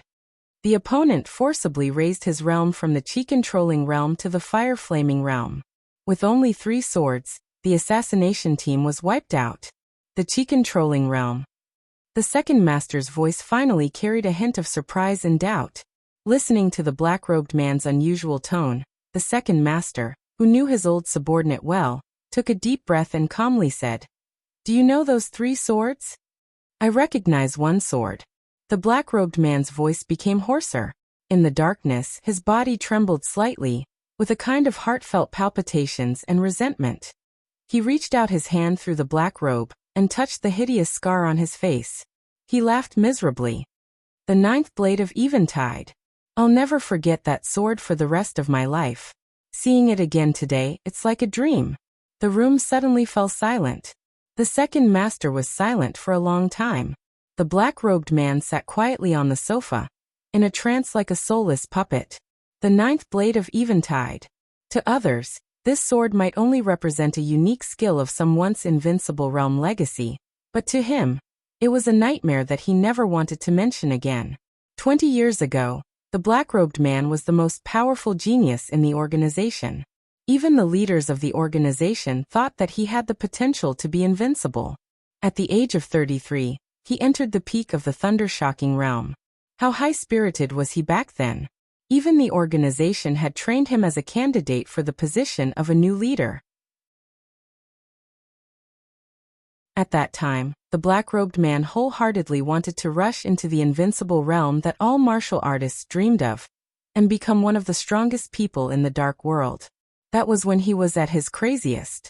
He was so crazy that he took the initiative to carry out the top-secret mission within the organization. To go to the border of Zhongzhou State, and besiege a young heavenly son of Zhongzhou State, who had already entered the invincible realm. 3 invincible realm experts from various forces led the team, and more than 10 experts at the peak of the thunder-shocking realm assisted them. They even deployed a murderous weapon. That was the most tragic and soul-stirring battle in the black-robed man's memory. The blood of a large number of elites spilled on the battlefield, the experts lay dead, the sword light soared into the sky, and the murderous weapon roared. The black-robed man was a direct participant in that siege. Although he was at the periphery, he also had the most direct experience of the invincible realm expert's demeanor, and also the sword that changed the weather. The black-robed man laughed and cried, looking crazy. He still remembered that he was still dozens of meters away from the center of the battlefield, but the 36-year-old invincible realm expert directly swung his sword at a group of thunder-shocking realm experts while being besieged. The 9th blade of Eventide. The invincible sword intent surged. The several thunder-shocking realm experts standing at the forefront did not even move from a distance of dozens of meters. They were directly torn to pieces by the huge sword energy. The black-robed man himself could not have been spared, but when he was about to despair, a woman who had been by his side since his debut took the sword for him. After she was smashed to pieces, the aftermath of the sword energy did not dissipate. After rushing through, it destroyed half of his face. From then on, he became the black-robed man. The woman he once treasured the most was dead, and the one he saved was equivalent to a useless person. For many years, under the shadow of that sword, not only did he not break through to the invincible realm, but his realm did not even advance. Now there was still a small distance between the true peak of the thunder-shocking realm. The black-robed man gritted his teeth and suddenly said, "Second Master, I want to kill him." "Speak clearly." The second master's voice was still gentle in the darkness, but with a hint of irresistible majesty. The black-robed man seemed to realize that he was speaking incoherently. He took a deep breath and forced himself to calm down. He said, "Wang Yuetong and that guy were very clever. As soon as they realized that something was wrong, they wanted to run. I stopped their car, but I was targeted. It was the military counselor." "Which military counselor?" The second master's voice sounded a little helpless. It seemed that the 9th blade of Eventide had not only stopped them from assassinating Wang Yuetong, but also made the black-robed man a little too excited. Up until now, the appearance of the enchantress made more sense. The 9th blade of Eventide and this so-called military counselor were completely inexplicable. The military counselor of Samsara. The black-robed man paused, then continued, "The one with the military counselor should be Horsewoman. I didn't dare to get too close, so I can't be sure." The second master did not speak for a long time. In the dark world today, the experts of the invincible realm were naturally unparalleled, but some special experts of the thunder-shocking realm were also shining brightly. The 12 supermasters of Samsara were like that. The enchantress of the Wang family of Beihai was like that. Now suddenly hearing that the military counselor and horsewoman of Samsara were also at the scene of the assassination, the second master was surprised, but more than that, he felt a headache. For a moment, he even felt that the assassination was a trap that someone had set for him. But as soon as this thought emerged, he forcibly suppressed it. I heard that Wang Xiaorao of the Wang family of Beihai has been pursuing Qin Weibai. Could it be that he succeeded? The second master was silent for a while before he spoke to himself. There was something very strange hidden in his tone. If my observation is correct, the military counselor is not protecting Wang Yuetong, but the little bastard beside her.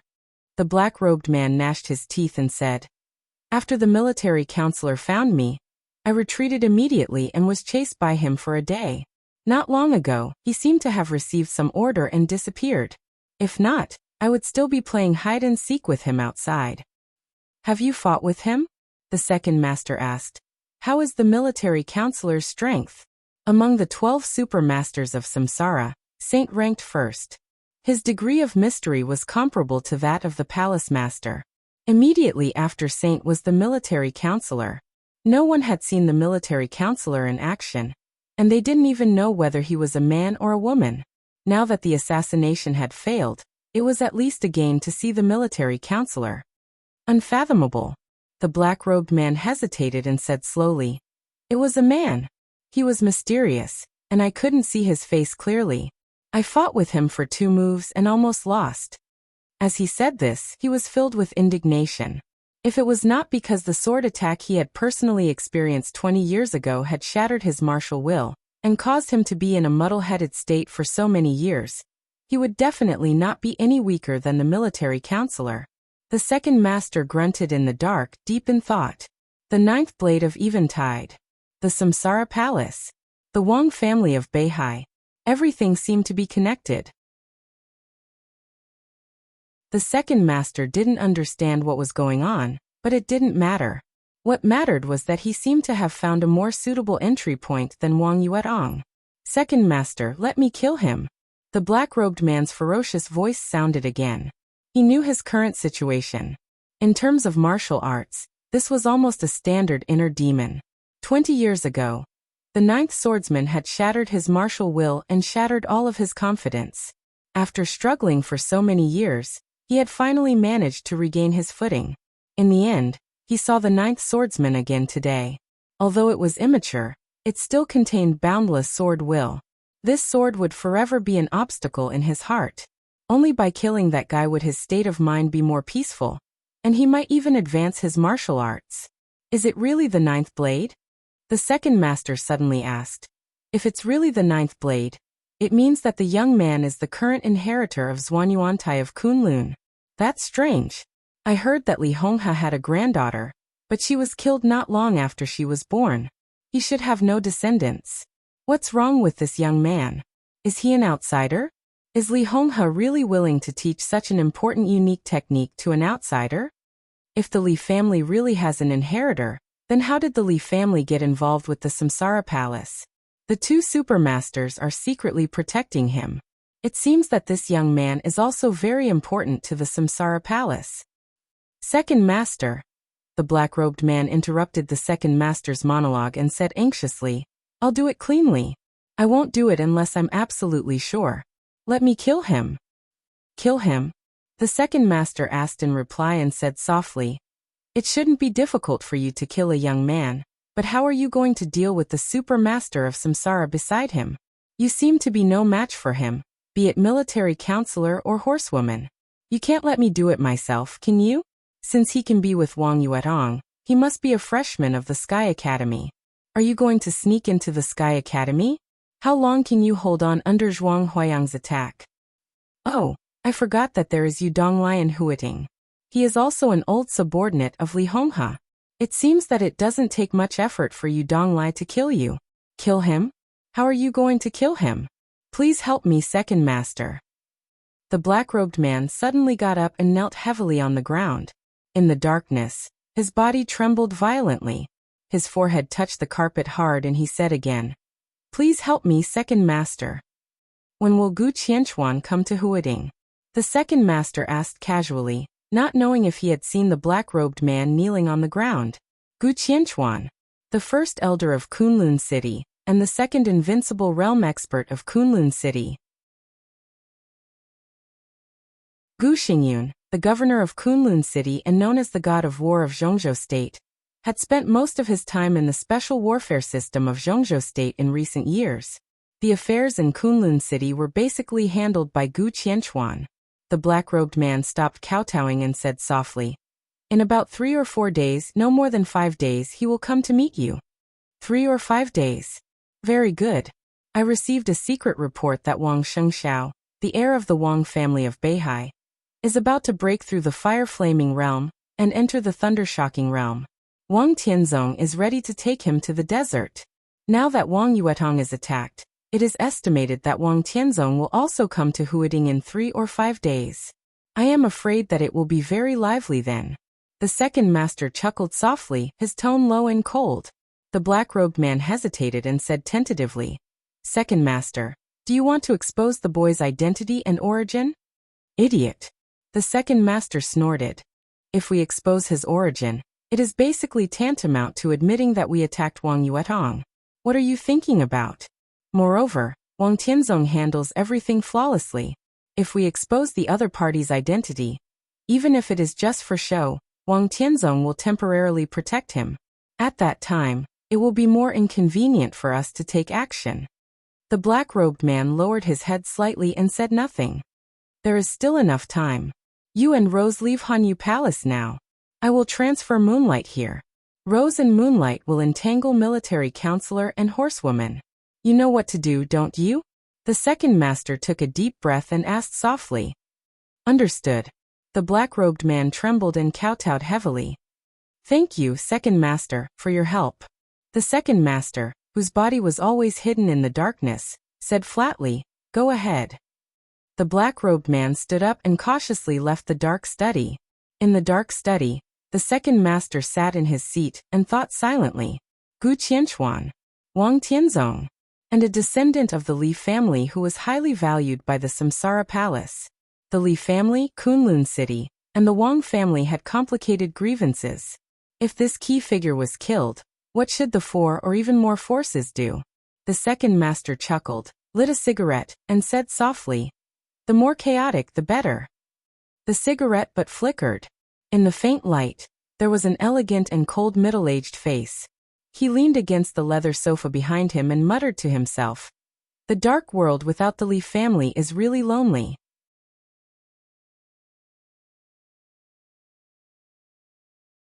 Chapter 50.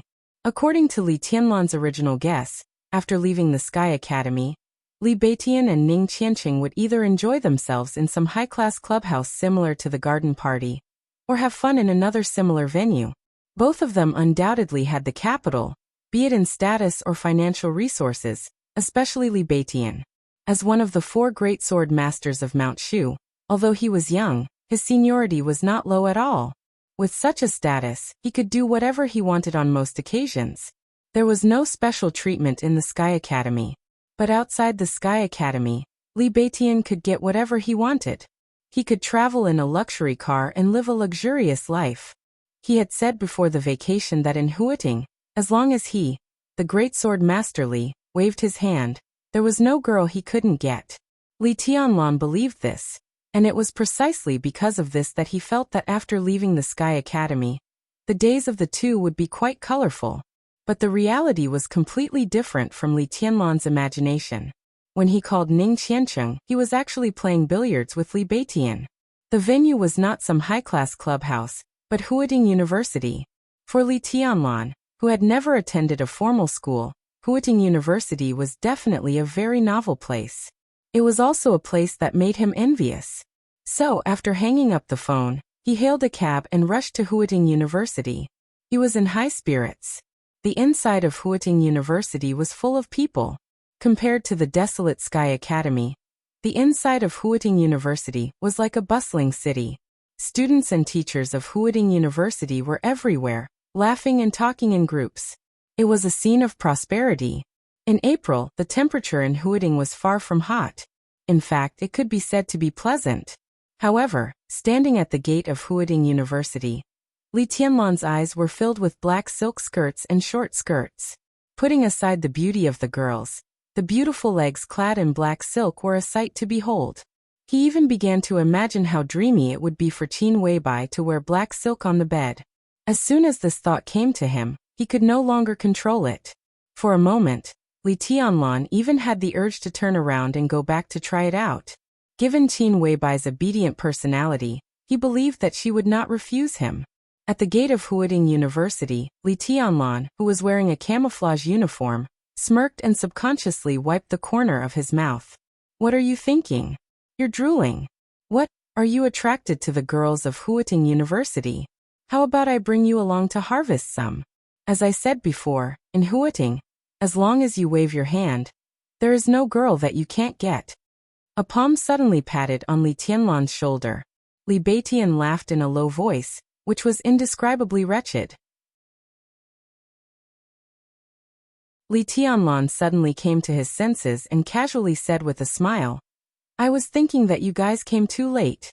It's been 10 minutes since the agreed time." "You're drooling over this?"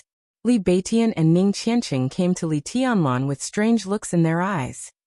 "I didn't drool, but I did swallow." Ning Qianqing added another blow without batting an eyelid. "Cough." Li Tianlan coughed and stiffly changed the topic. "Why are you here? Experience college life?" At the mention of this, Li Beitian suddenly became excited.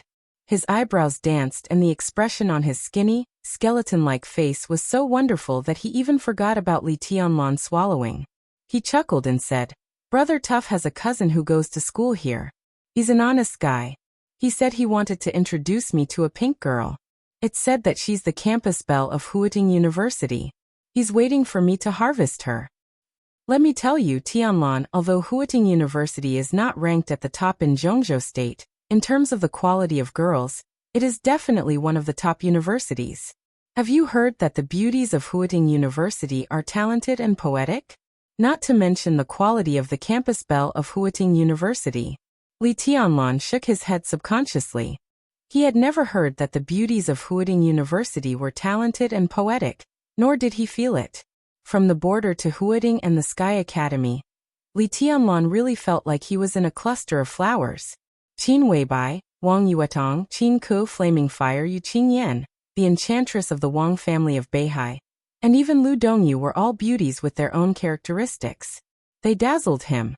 Now, standing at the gate of Huading University and watching beautiful or ordinary women walk past him, Li Tianlan had an illusion that he had finally come from the immortal world to the mortal world. The feeling of being surrounded by beautiful women was not bad, but it was not as vivid as this kind of scene in front of him. Li Tianlan took out a cigarette and handed it to Li Beitian and Ning Qianqing. He smiled and said, "Let's go and see the beautiful girl waiting for you to harvest. It's almost time.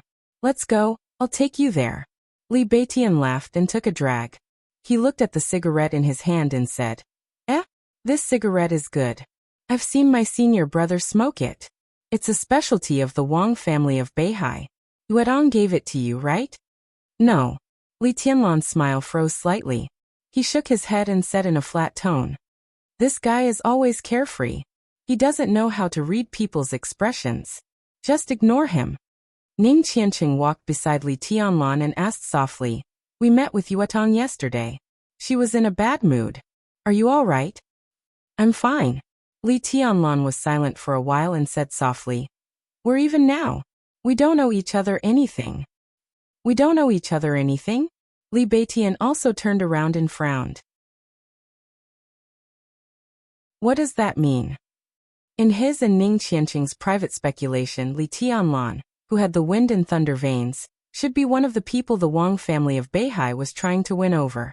Perhaps Li Tianlan, whose realm was low now, was not important enough for the Wang family of Beihai to use their little princess to win him over. But if Wang Yuetong was interested, it would be a different story. If Wang Yuetong was really with Li Tianlan, who had the wind and thunder veins and could enter the invincible realm as long as she grew up, no one could say that she was wronged. But now Li Tianlan said that they didn't owe each other anything. What happened when they were alone yesterday? Nothing. Li Tianlan said slowly, I've paid back what I owed her. It's better to owe less to the Wang family of Beihai. It's best that we don't have much to do in the future. Ning Qianqing and Li Beitian looked at each other. No wonder Wang Yuetong looked a little strange yesterday. It seemed that the two had a falling out. It was totally inexplicable. Are you serious? Li Beitian looked at Li Tianlan and asked. Wang Yuetong will be with us later. How will you face her then? Have you thought about it? Li Tianlan didn't say anything and walked forward silently. In fact, if you think about it carefully, it's not necessarily a bad thing to be with Wang Yuetong. The Wang family of Beihai is a big tree. It has stood in Zhongzhou State for hundreds of years, and has never fallen out of the ranks of the top wealthy families. If you can be with Wang Yuetong, the resources of the Wang family of Beihai will definitely be inclined to you. At that time, you will have a father-in-law who is the #1 expert in Zhongzhou State. That's amazing. Li Tianlan smiled with emotion. It's true that you think so. But if Tianlan is really with Wang Yuetong, you can't expect Wang Yuetong to be completely on Tianlan's side. I'm afraid he will follow Wang Yuetong into the Wang family of Beihai. Ning Qianqing said suddenly. He had mixed feelings about the fact that Li Tianlan and Wang Yuetong didn't know each other anything. Of course he felt regretful, but also relieved. The Wang family of Beihai was a behemoth. Just thinking about it made people feel suffocated. A genius like Li Tianlan was indeed worthy of being roped in by them. But it wouldn't take much effort for such a wealthy family to swallow a genius whole. At least for now. It was not a bad thing for Li Tianlan to keep a distance from the Wang family of Beihai. They both have the wind and thunder veins. Li Beitian suddenly said after a moment of silence. Li Tianlan frowned slightly but didn't say anything. The three of them fell silent at the same time. If they continued to talk about Li Beitian, it would be a little heart-wrenching. Wang Tianzong of the Wang family of Beihai is the #1 expert in Zhongzhou State. What about Dongqing Huangtu? How does he compare to Wang Tianzong? Li Tianlan took a drag on his cigarette and asked all of a sudden. Ning Qianqing and Li Beitian asked at the same time. Dongqing Huangtu. Li Tianlan's tone was slightly heavier. When he said the name, there was a subtle feeling in his heart. It was the first time he heard the name from Qin Weibai's ears yesterday. But from Qin Weibai's tone, Li Tianlan felt more than just her terrifying combat strength that could be said to be invincible in the world. At that time, he could hear the pain and desolation in Qin Weibai's tone. That kind of emotion could not be concealed at all.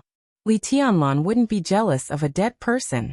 Moreover, it was on the sofa last night that he took away Qin Weibai's most precious thing. But he didn't mind knowing more about the dead heavenly son. Therefore, when he mentioned the name Dongqing Huangtu, Li Tianlan deliberately looked at Ning Qianqing's expression.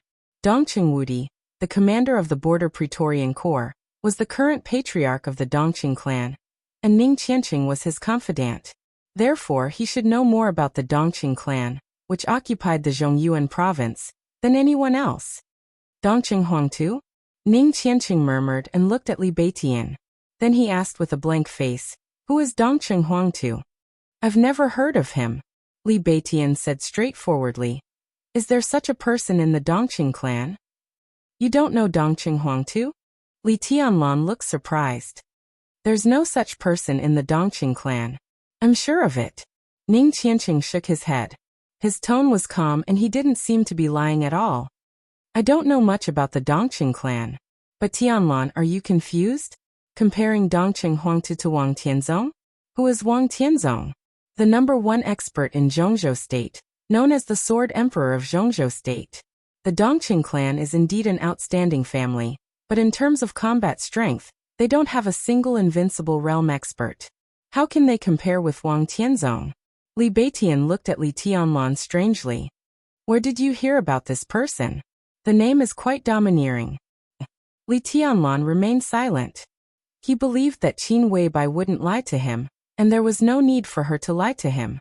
But now Ning Qianqing and Li Beitian both said that they had never heard of this person. That could only mean that everything about this person had been deliberately erased. Why was that?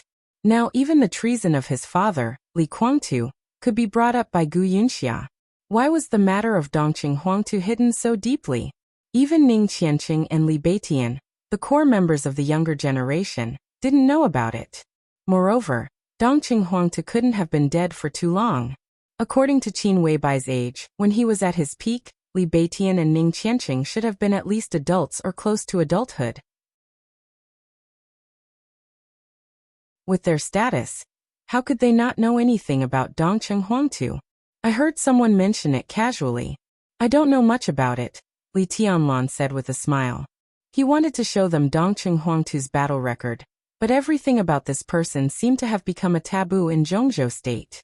In that case, it was better not to say it. The three of them came to a 4-story building in the inner part of Huaxia University. Li Beitian pointed at the sign in front of him and said with a smile, "This is it." Li Tianlan looked up and glanced at the sign. He nodded and said nothing. The cyan building in front of them looked a little old. The walls were even covered with vines. The building was surrounded by gall sycamore trees. Against the backdrop of the trees and vines, the place looked very quiet. Even the signboard of the Leisure Sports Club, hanging in front of the building, looked a little distant. The interior of the building was a different world. The 4 floors of the building were well organized. Basketball, table tennis, tennis, and badminton were all on the first floor. The second floor was a small but exquisite bowling court. The third floor was for billiards, which was also the most popular place in the club. The fourth floor was for regular fitness equipment and yoga rooms. Li Tianlan and the two of them went all the way up to the third floor. Li Tianlan, who would instinctively observe his surroundings no matter where he went, found that the entire third floor was quiet. The dozens of billiards tables were empty. There was only a young man who looked a little handsome, and he was wiping the cue stick in boredom. Business isn't good. Li Tianlan muttered to himself. Business is very good, but we've booked the whole place. Ning Qianqing smiled and directly called out to the young man who was wiping the cue stick not far away. "Holong, let me introduce you to a friend." The young man who was wiping the cue looked up and walked over with the cue stick in his hand. There was a rare purity in his smile. "Tianlan, this is my cousin Zhang Holong. He's also the owner of this club." Ning Qianqing introduced him matter-of-factly. "Holong, this is my brother Li Tianlan. We slept together in the Sky Academy." "Hello." Li Tianlan took the initiative to extend his hand and smiled. Good. Zhang Holong held Li Tianlan's hand tightly and smiled naturally. "Brother Li, don't stand on ceremony. Just do whatever you want in Huaxia University. I can definitely cover for you. Brother Beitian said yesterday that he was coming to Huaxia University to get a bunch of female friends. I think he'll be here soon. There are many beautiful girls in Huaxia University. Brother Li, if there's one you like, just let me know and I'll be there at your beck and call. Little throat, don't pretend to be pretentious. You've learned bad things from your cousin. Call him over first. If I'm not satisfied, tonight's activities will be arranged by you." Li Beitian pulled Zhang Holong into his arms like he was a close friend and laughed. "Little throat my ass." Zhang Holong, who was particularly unhappy with this nickname, muttered. He looked at the time and said, "You guys play first. I'll make a call and set up this time. I think he'll be here soon. Do whatever you want." Li Beitian waved his hand indifferently. He picked up a cue nearby and prepared to start the game. "Tianlan, come play around with me." "I won't." Li Tianlan said carelessly. "I'm not interested either. You play with Qianqing, I'll watch." "I say, you really need to get in touch with things that young people should get in touch with. Watch carefully, you'll play the next round." Li Beitian laughed. Before he finished speaking, an obedient and quiet voice suddenly sounded. "Holong, why did you call me?" Everyone present turned their heads almost at the same time. In their line of sight, a girl who looked to be 17 or 18 years old walked up the stairs. The girl was about 1.65 meters tall. She was a little petite, but extremely beautiful and exquisite. She walked up to them with light steps. Under her long eyelashes, her beautiful eyes blinked. She was as cute as the most expensive doll. And the most impressive thing about her was her voice. It was a delicate child's voice, which sounded very pleasing to the ear. A girl like this simply found the perfect balance between a Lolita and a young girl. She exuded a very strange charm from head to toe. It's poetic, very poetic. Li Beitian glanced at the girl and kept muttering to himself. Li Tianlan also glanced at her. He didn't see anything poetic in her. He just thought that the girl was indeed beautiful. She might not be as beautiful as Qin Weibai or Wang Yuetong, but in Huaxia University, she deserved to be the campus belle. Different from the short skirts and black stockings outside, the girl's jeans, canvas shoes and cartoon sweater made her look very simple and refreshing. She stood there quietly, but she had a gentle and pleasant temperament. Was such a beautiful girl going to be harvested by Li Beitian? Li Tianlan shook his head. It was simply a waste of a good thing. Ahaha, Xinyan is here. I was just about to ask you when you would arrive. Zhang Holong, who was on the phone with his head down, looked up.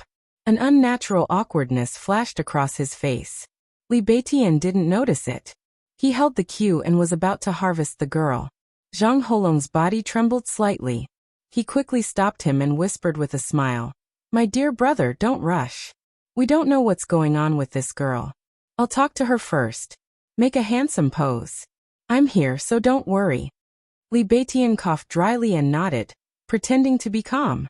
He bent down and made a pose with a face full of concentration. Xinyan, I have something to tell you. Let's talk somewhere else. Zhang Holong smiled awkwardly. He seemed to have a good relationship with the girl. He took her by the arm and walked to the other side. More than 10 meters away from them, Zhang Holong lowered his voice and said a few words. The girl named Xinyan turned her head and glanced at Li Beitian. She raised her eyebrows slightly. She looked like a very well-behaved girl.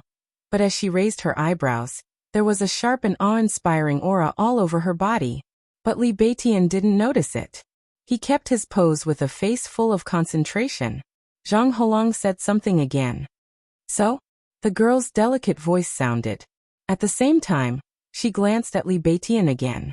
Li Beitian continued to focus. So? Zhang Holong's increasingly embarrassed voice sounded, and he immediately lowered it. Li Tianlan watched all this with interest. He always felt that things were not so simple. As a result, he saw the girl smile sweetly, like a blooming flower. Li Tianlan was slightly stunned. The next second, the girl grabbed the cue from Zhang Holong's hand and smashed it hard on Zhang Holong's head. She shouted, Bastard Zhang Holong! I treat you as a friend. How dare you let your friend **ck me? Do you have any humanity? Scum, bastard, despicable, nasty. Zhang Holong screamed. Without saying a word, he turned around and ran away. The girl began to chase after him with the cue. Her voice was so delicate that it could make one's imagination run wild. Stop. Run. How dare you run? Bastard, if you dare to take one more step, I'll find a group of people to trample your **ck. Do you believe it or not? Li Tianlan and Ning Qianqing were dumbfounded. Li Beitian, who maintained a handsome posture with a focused face, shook his hand and poked the cue directly on the white ball. It was really a good shot.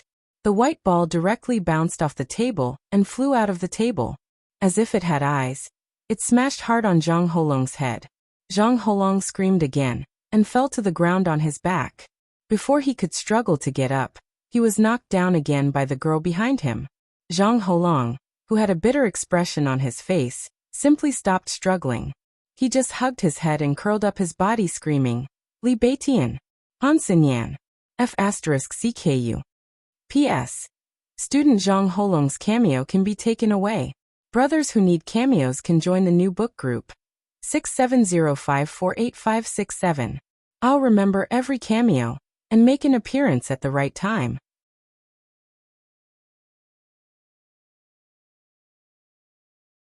Chapter 51. The change of style was too fast. No one expected that the girl who looked quiet and well-behaved could be so wild and unrestrained in an instant. Not only Li Tianlan, but also Ning Qianqing and Li Beitian were shocked. They didn't come to harvest a girl, but to be harvested by a girl. Li Tianlan held a cigarette and sat motionless on the billiard table.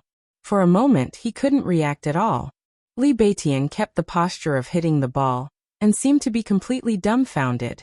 Han Xinyan, who looked well-behaved and quiet but was actually quite like a wild girlfriend, seemed to be still angry.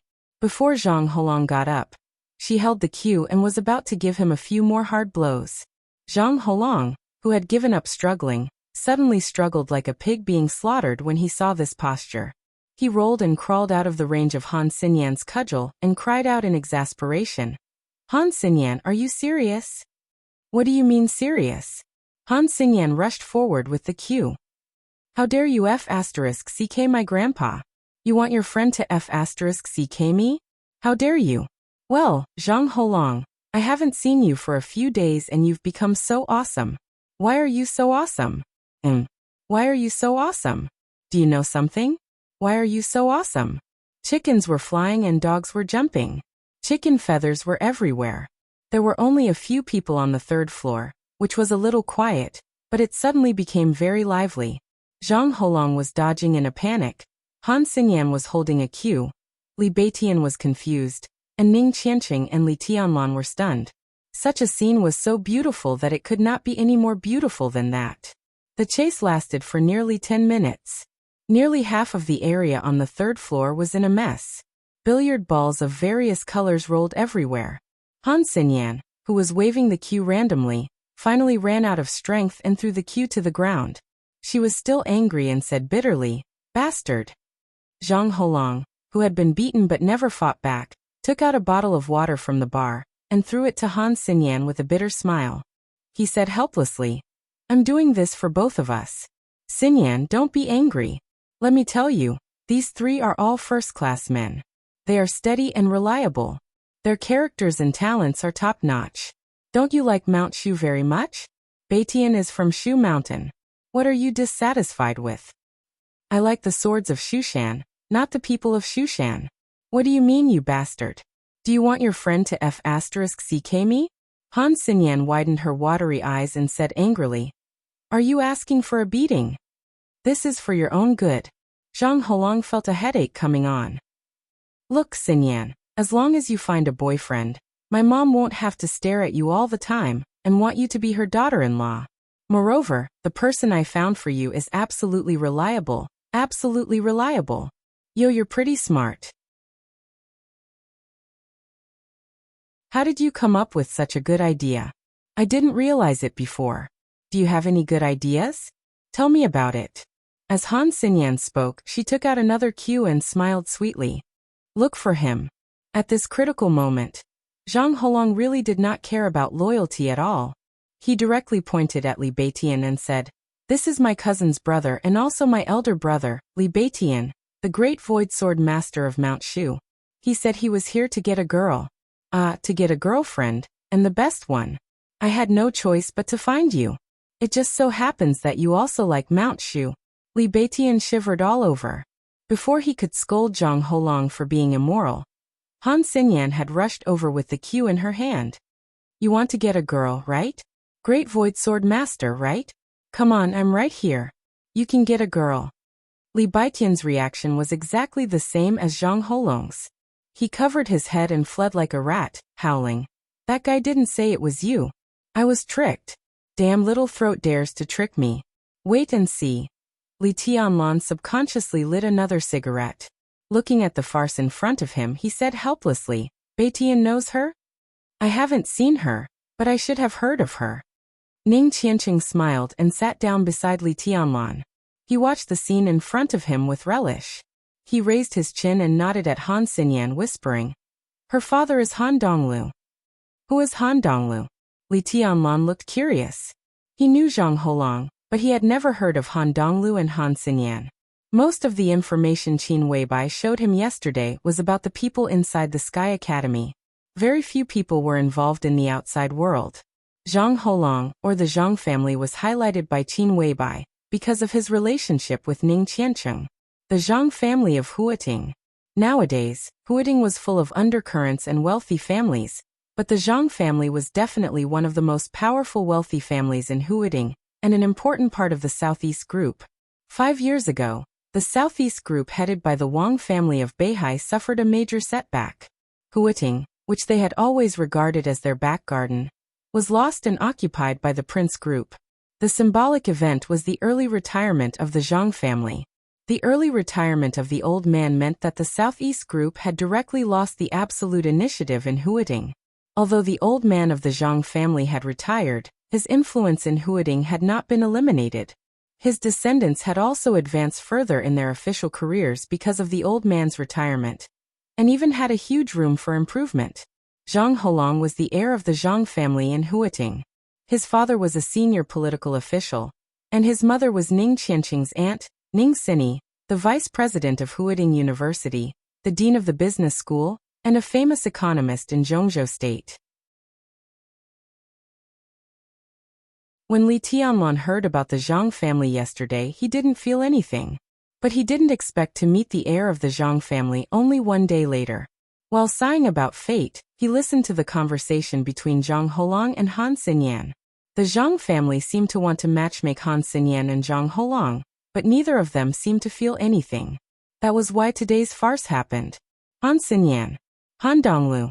Li Tianlan thought about it carefully, and confirmed that the names of these two people were not on yesterday's information.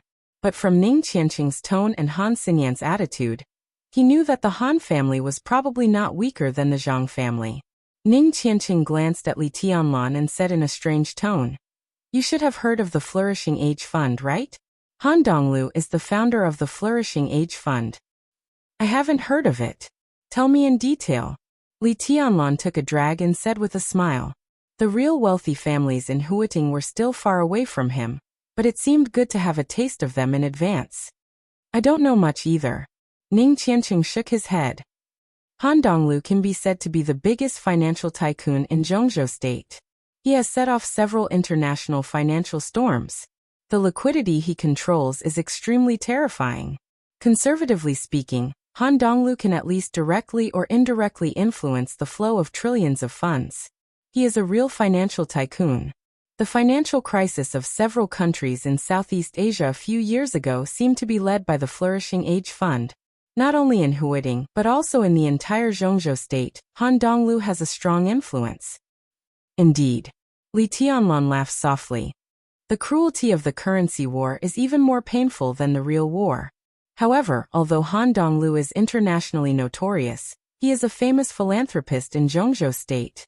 He is kind and generous, and has close contacts with the important figures of the 6 groups in Zhongzhou State. But he doesn't take a clear side. He is considered a neutral wealthy family. Based on this alone, Han Donglu is unfathomable. Ning Qianqing's tone was filled with sincere admiration. It was not difficult to be neutral among the 6 groups in Zhongzhou State. It was also not difficult to be a wealthy family. But to be a neutral wealthy family was as difficult as ascending to heaven. The fact that Han Donglu could make it to this point without taking a clear side showed how terrifying the network of relationships under his financial empire was. Li Tianlan did not speak. He smoked thoughtfully. The unique sound of high-heeled shoes stepping on the steps rang from below, and went up. Wang Yuetong's figure walked up to the 3rd floor, and stopped at the stairway. The space on the 3rd floor was still lively. Han Xinyan seemed to have recovered her strength. She chased after Li Beitian with a cue. Zhang Holong also seemed to be involved and fled like a rat with Li Beitian.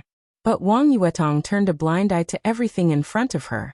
She just looked at Li Tianlan, who was sitting on the table and smoking, with a resentful and aggrieved look in her eyes. "Yuetong, here you are." Ning Qianqing took the initiative to greet her. There was a trace of undisguised amazement in his eyes. Today, the little princess of the Wang family of Beihai seemed to have put on light makeup. Her originally beautiful little face looked even more attractive. She wore high-heeled shoes, black tights that could show off her figure, a white shirt and long hair loose. She looked simple and elegant. She stood in front of the stairs and did not move. She just looked at Li Tianlan in silence, her eyes deep. This scene was really a little delicate and touching. Li Tianlan sighed softly. Ning Qianqing might not feel anything about Wang Yuetong's outfit, but how could he not? This outfit was almost a copy of Qin Weibai's yesterday. Wang Yuetong might not have Qin Weibai's calmness and magnanimity in her coldness, but her slightly mature and simple dress also added a little bit of youthful charm to her whole person. She was naturally beautiful, but he could not figure out why Wang Yuetong deliberately competed with Qin Weibai. Thinking of Yu Donglai's words, he suddenly had a headache. Did I really overreach myself? He really did not mean to play hard to get. In this situation, Li Tianlan, a virgin who had just lost his virginity last night, really had no way to deal with it. I'll go and mediate. Ning Qianqing was not stupid. He naturally felt the subtle atmosphere between Li Tianlan and Wang Yuetong. He coughed, turned around, and directly slipped away. Li Tianlan sat quietly where he was and smoked, without saying a word. Wang Yuetong looked at him for a while and bit her lip. But she still walked up to him and said softly, "Senior brother." Li Tianlan glanced at her and nodded, but did not know what to say. The relationship between the two seemed to be a little awkward. How's your injury?" Wang Yuetong said softly.